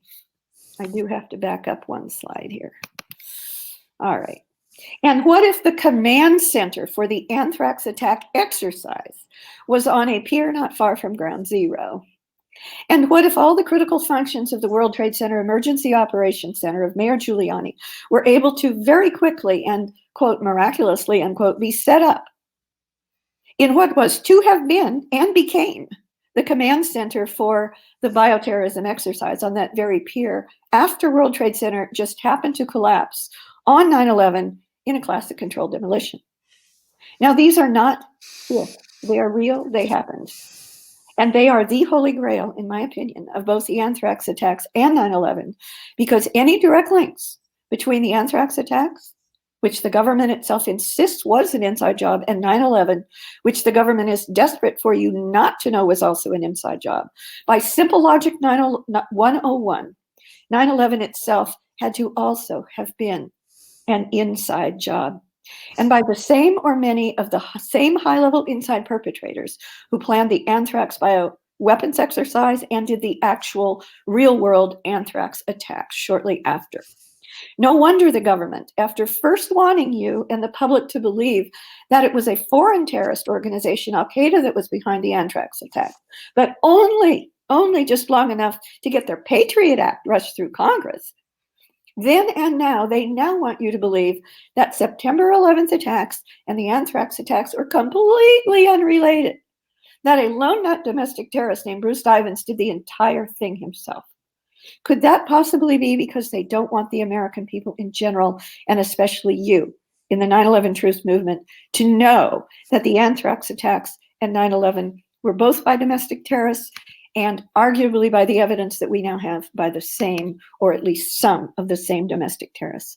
That is why it matters immensely that we have proven that Bruce Ivins, the government's chosen patsy domestic terrorist, US terrorist, did not do the anthrax attacks and couldn't have. And why the evidence that we have marshaled as to which or what high-level US military government and government contract labs or other entities almost certainly did is also so hugely important. We now have the holy grail of 9/11. I believe that may go to close to my last slide. No, not quite. All right. So if I may have the next slide, or the last slide there. Yeah. Okay. So why does 9/11 matter today? Well, 9/11 matters today for all the reasons we already know. But it also matters hugely today because there is strong evidence. And again, this is myself speaking as a private researcher at this point, but I'm not alone by any means. There are many experts who agree with me, and they have gone public. But it matters so hugely because the evidence strongly supports that both the anthrax, the bioweaponized anthrax in the anthrax letters that I've just shown you are linked in many ways directly to the day of 9/11 itself, and the coronavirus are both genetically engineered weapons, and they have been used for bioterrorism purposes. And one of the very, very best presentations about that was just made yesterday at the 9/11 Film Festival by none other than our own Kevin Ryan. And on the screen, well, it was on the screen, I believe, just before this one. But anyway, be sure and go to noliesradio.org and click on the 9/11 Film Festival, and then go to 5 hours, 24 minutes and 30 seconds in to watch Kevin Ryan's amazing presentation at the 9/11 Film Festival yesterday, which was titled Parallels Between 9/11 and COVID-19, both as violence-based, inside job, psychological operations.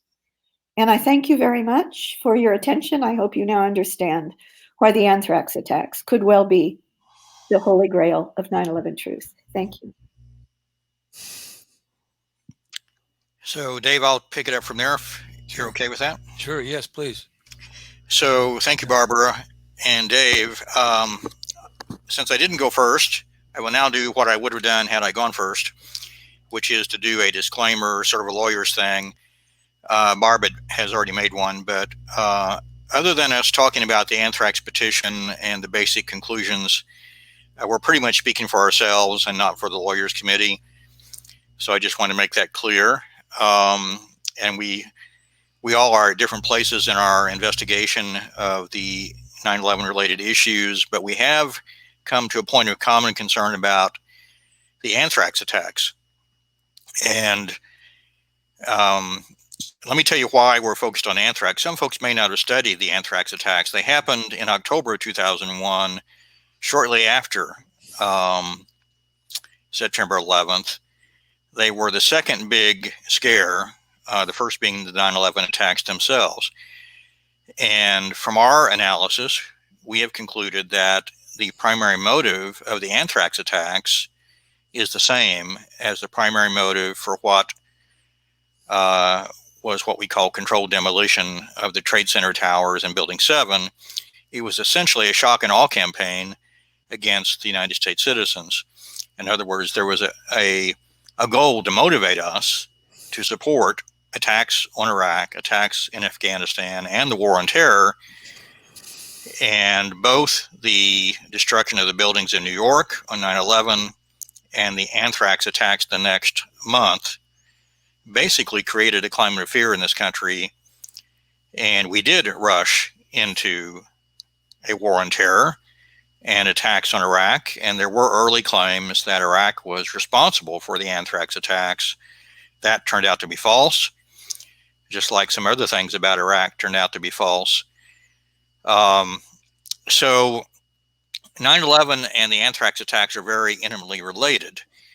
And when you read our petition, and I'll give you the status in just a moment of our petition to Congress on the anthrax attacks, when you read it, you'll understand that the science that supported the FBI's conclusions on the anthrax attacks is just as faulty as the science that Ted Walter and Tony Szamboti just explained regarding the Building 7 collapse. It's a similar pattern of what I would call disingenuous scientific argument. So there are a lot of parallels between the anthrax attacks and the 9/11 attacks themselves. So let me remind folks who didn't follow the anthrax attacks closely that they did involve the attempted assassination of two United States senators, Senators Leahy and Senator Daschle. And that was at a time when the Patriot Act, as Barbara said, was being rushed through Congress. These two senators were instrumental in trying to slow down the process and make it more, thoughtful and deliberate. And they became the subjects of this attack, and they could easily have been killed. The anthrax that was sent in the letters in October of 2001, there were two phases. Some were sent in kind of a crude form to the media, New York Post and the American Media Incorporated building in Florida, among others, NBC, But a more sophisticated form was sent in a couple weeks later, and it was very lethal. As David mentioned, the Army experts that looked at the white powder that came in the second wave of attacks, they were amazed at its sophistication. As David said, it was 1 trillion spores of anthrax per gram, and it was very aerosolized, easily went into the air and distributed through the air, to the point where even the Army's bioweapons experts were surprised. So, this was an attack using biowarfare agent against the United States Congress, and people may have forgotten the significance of that. Now, the problem with the FBI's investigation, as with the World Trade Center 7 report, is it's based on essentially fraudulent science. And we've gone into the details in our petition, which I will reveal, because I know Dave is on the edge of his seat wanting to know the status. We've been working on this for several months, but we had some new evidence, late-breaking new evidence, which we've been rushing to get in to get the filing done today. And so, Dave, I'll just let you know I finished the last edit moments ago. I've even added your signature and mine. And so this petition to Congress will be filed as soon as we get off of this program. And we'll do it by email, and then we may do it later by mail. So we're ready to go with it. And I appreciate all the help of our committee members. A lot of work has gone into this. Let me give you the gist of why the FBI was wrong in their conclusions that one person, as Dave said, Dr. Bruce Ivins, was the accused, who unfortunately committed suicide and may have been driven to suicide. Why the FBI's conclusion that one person, a lone wolf, did these attacks. The first problem is that the FBI relied on what they call a fingerprint, a genetic fingerprint of the samples taken from the attack letters. And they did some state-of-the-art DNA analysis, which showed some unusual mutant strains, some genetic mutations, which we call morphs, in the attack anthrax. And those morphs were then the subject of an FBI, essentially worldwide search, certainly across this country and to some foreign labs. And the FBI wants you to believe that they acquired samples from every lab in the United States and some foreign labs that used this particular strain of anthrax called Ames anthrax.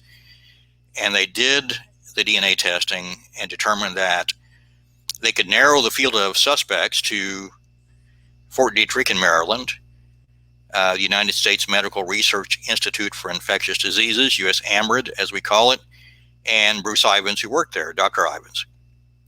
And what they want you to believe is that only the Ames anthrax and Dr. Ivins flask, which he had a technical name for it, RMR 1029, had these fingerprint morphs.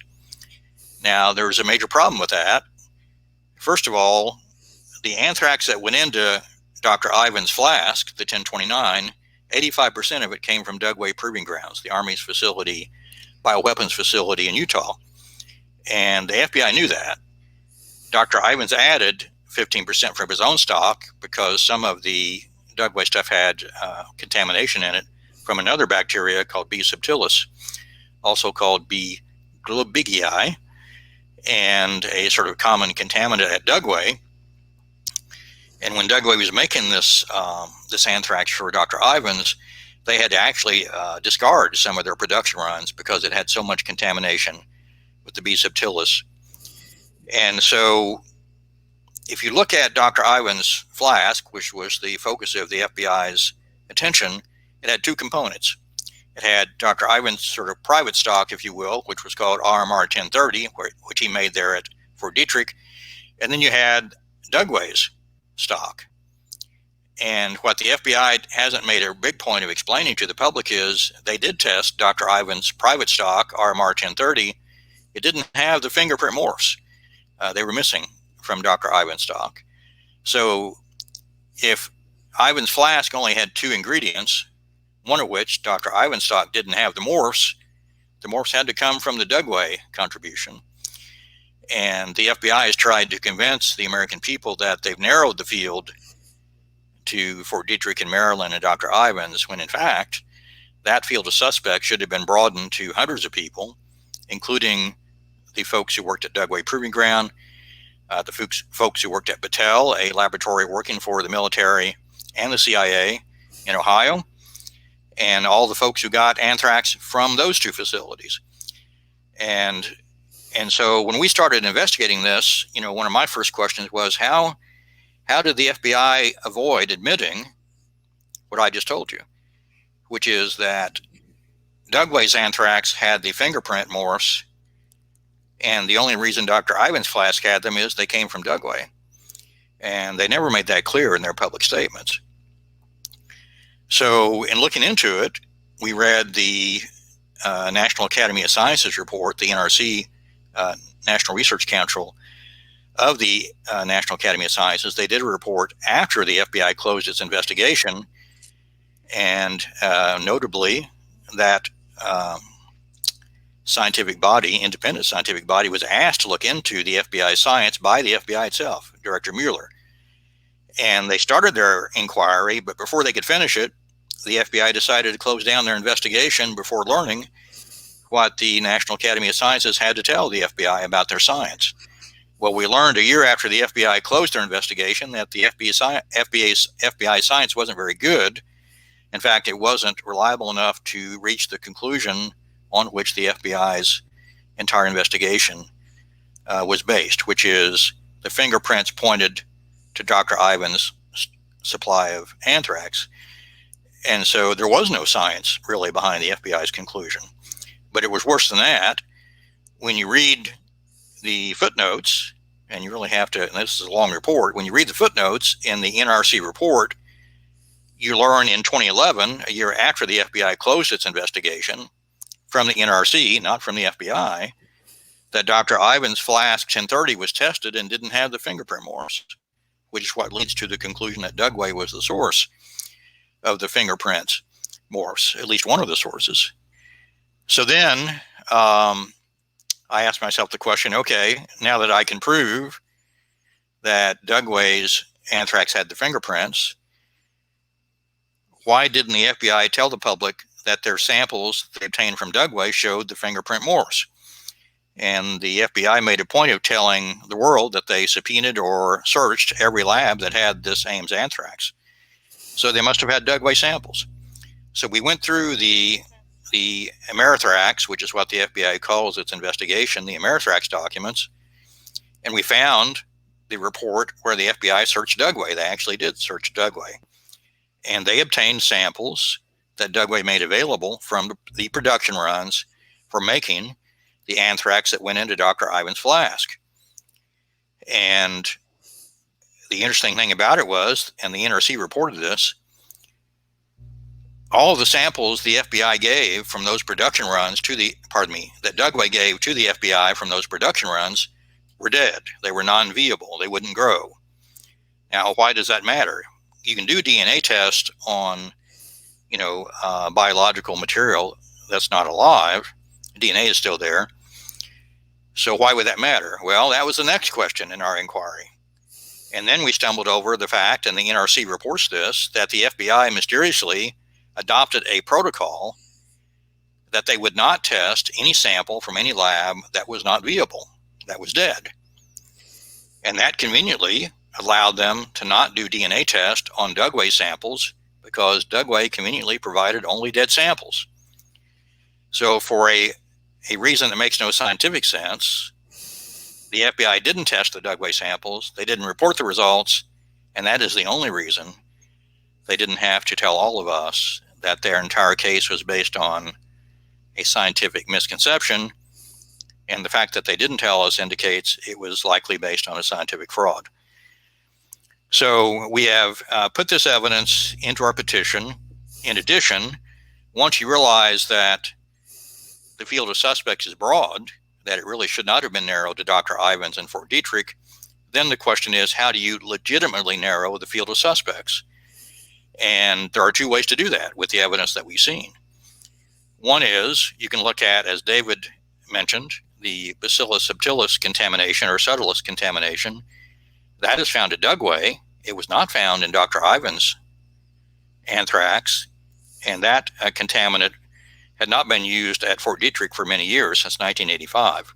It was very common still at Dugway, and it led to, as I said, the rejection of some of their production runs for Dr. Ivan stock. So Dugway was, a place to start looking. Now, David also mentioned there was some unusual silicon contamination in the attack anthrax. It turns out that for the second wave, that silicon was inside the anthrax spores, inside the exosporium on the spore coat. And at that point, there was a state-of-the-art technology. It was not known at that point to be used in making bioweapons, but it is. And Dr. Hugh Jones, Martin Hugh Jones, has done some work on this.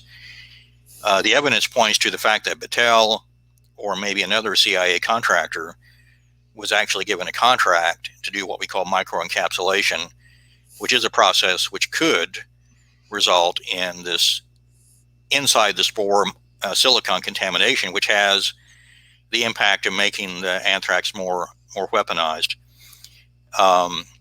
So if you want to narrow the field, instead of focusing on Fort Detrick and Dr. Ivans, the FBI should have focused on Dugway and Battelle, maybe the CIA, to make a long story short. And so that information is being given to the United States Congress tonight in our petition. As Barb said, we'll be doing a follow-up, more detailed report for a grand jury petition on this same anthrax attack evidence. So before I close, let me just remind you that the anthrax investigation is new for the Lawyers Committee. In terms of what we're doing otherwise, we have an active lawsuit against the FBI for the failure of the FBI to honor the mandate from Congress to evaluate all 9/11 evidence, a mandate that came down in 2014, which led to the 9/11 Review Commission, which a lot of you still probably haven't heard of, chaired by Ed Meese. And that was basically, how shall I say, a commission that punted on the new evidence. And so we're suing the FBI to force them to look at that new evidence. That case is pending and in progress. As most of you know, we're suing the U.S. Attorney in New York to force our evidence on the controlled demolition, the World Trade Center towers in Building 7, to be submitted to a federal grand jury, which the U.S. Attorney has apparently not done. That lawsuit, we're waiting for a decision from the judge, expected any moment. We have 3 Freedom of Information cases that are in active litigation, one of which a magistrate judge has recommended giving us discovery, which would basically be the ability to subpoena witnesses from NIST and to find out why, what happened with their records about the, and this is FEMA as well, I should say, the building performance study data that they claim as sort of key documents have disappeared. So we're very busy with that litigation. And as David said, the next task up is a broader investigation of government misconduct in 9/11, which cuts across several fields. So let me close and see if there are any questions, and if Dave or Barb or Richard have any closing comments. Yeah, we got some questions too from the audience. Let's jump into those because we're well over our time here. Sorry. A great presentation, you guys. Richard, I'm sorry I have to interrupt, but we have a radio show, all of us, and we were supposed to be Skyped 1 minute ago. So we're going to finish up here as we can. You can go ahead, Barb. Well, I'll stay right. for one Just question. go ahead and leave when you have to. Pardon if you mentioned this viewer says, and I missed it, but have you tried to reach out to family or other people who knew Bruce Ivans to see if they're willing to help in any way? Yeah. Thus far, what we've done is we've actually talked to his son. His son is a police officer now. So that's, that's sort of confidential right now. His son told us some things that don't want to, say publicly right now. What's happened though is his wife, Bruce Ivins' wife, is totally distraught. The son said she won't talk to anyone. His sister, they're twins, that he said maybe 50-50 she'll talk to someone. So we've gotten a lot of information about Bruce from his colleagues. 3 of the declarations I think I mentioned are from colonels. These are colonels in the Army, and they're all doctors at the highest level, and 4 doctors and 3 colonels. So that's pretty impressive. And of course, we talked to Richard Lambert, the head of the FBI, as a whistleblower. He head of the, when I say the FBI Amerithrex investigation, and that's significant. We've talked to Martin U. Jones that Mick mentioned, and Barbara Hatch Rosenberger. These are 2 of the top scientists in anthrax in the country. They were on this case the whole time.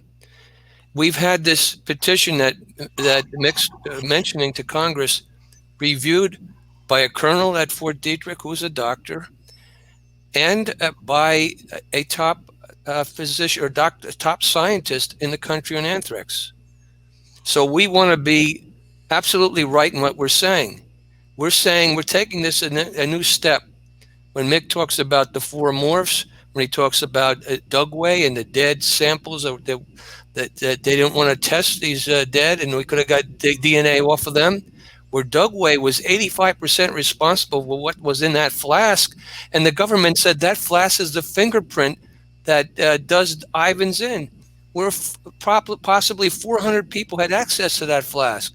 We showed through documents that that flask was not in a secure situation a lot of times.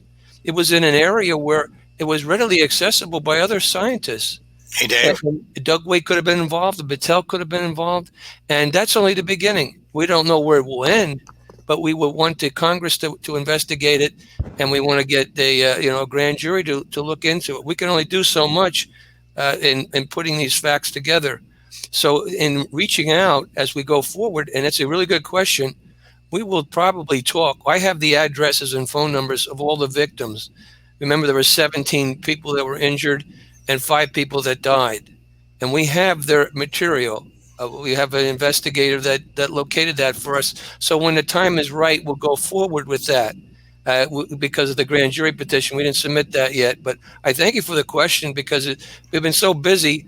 That's something we haven't paid a lot of attention to, but it's an important question. And again, thanks for asking it. Yeah, Mick, you had a point? Well, I just wanted to see if we had other questions, because I know we're short on time. Yeah. Okay, there you go, Dave. There's your cue. Hey, here's another question, though. Do you think pursuing the anthrax attacks would meet the same level of opposition that pursuing 9/11 has? And is there as much resistance by people in the bureaucracy to the anthrax issue? Yeah, I would think not. There shouldn't be as much resistance. There was a grand jury already. As Barb mentioned, there's an admission that it's a domestic source. One thing that we haven't talked about yet are the crimes that are involved in these attacks. One of them is treason. People may not realize that. But you had an attempt to assassinate 2 U.S. senators from a domestic source inside the United States, and that is treason. So I would hope that a U.S. attorney and a grand jury and the United States Congress would embrace this petition and not be resistant to it, because the perpetrators for these attacks that tried to, literally assassinate members of Congress, they're still out there. And what's important too, Richard, to realize in talking with these scientists and these colonels at Fort Detrick is there's a rift there, big rift, because they treated them all like suspects and they treated them bad. They had, were saying things about one guy that says things about another guy, and they tried to split them up. And they all knew that Ivins was innocent. So they knew the FBI wasn't looking in the right place. They looking at, not only was Ivins a scapegoat, but Fort Detrick was a scapegoat. And so you have the United States Army possibly wanting to get behind this, as we go forward with more people. If we have 4 declarations and we just started out, maybe we'll have a heck of a lot more declarations from military people. That is very significant. Very significant, and we have to go because we have another show we got to do. But again, if you like what we're doing, we need support and we need funds. So you can go to lc4for911.org, and anything you can contribute, it will be well spent, and we'll continue this fight with your help. But thank you very much. Thanks, Richard. Thank you, Dave, and thank you, Mick. You guys are awesome, and hope we get the support that you need.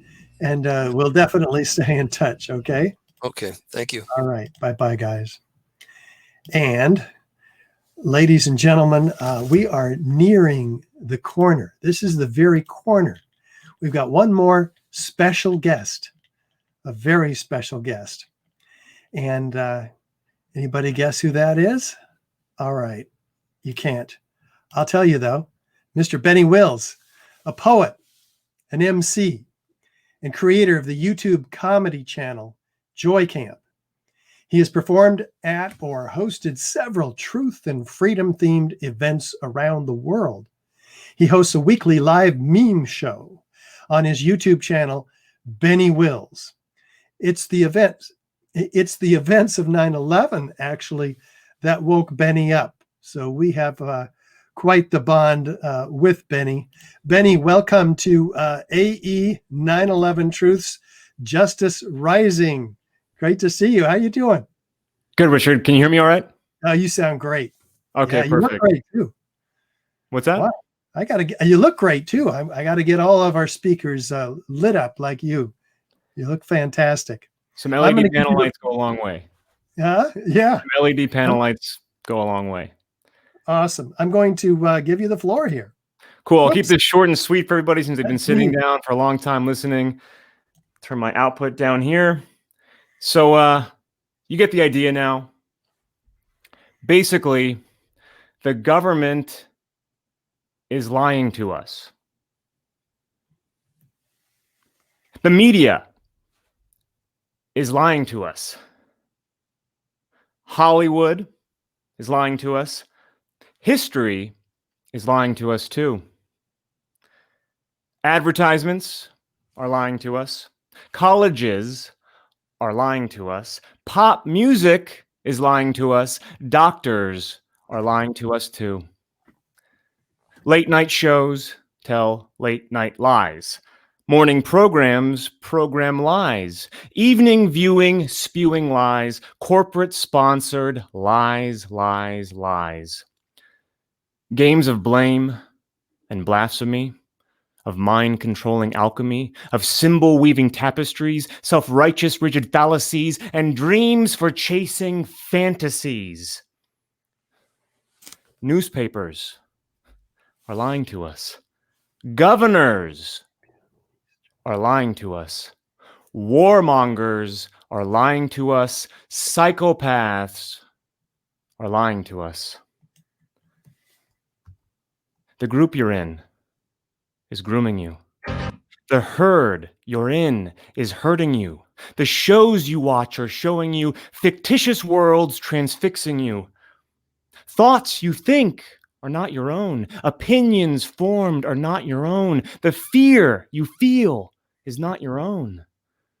Question everything, from leftist leanings to far right wings. Lead yourself to free your thinking. Spit take the Kool-Aid you've been drinking. You are the key, you are the future. So thick your skin and sense your humor. The kingdom is right there for us. The garden is right there for us. Salvation is right there for us. Freedom is right there for us. There are lies and lies and lies and lies. And the truth shall set you free. BennyWills.com, YouTube.com/BennyWills. Have a good night, everybody. Honored to close this out for you.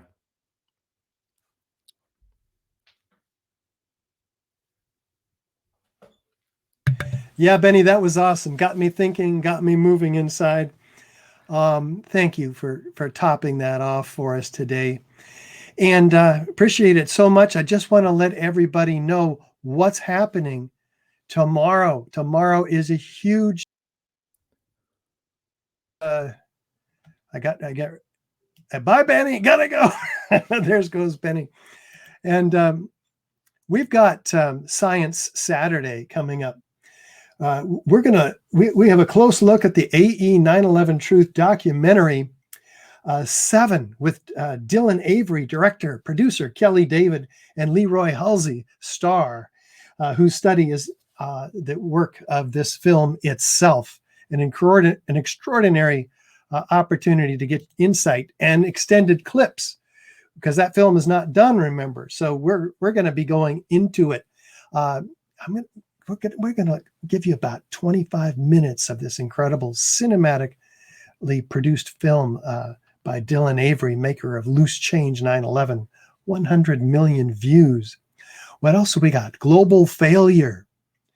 Evidence engineers can no longer ignore.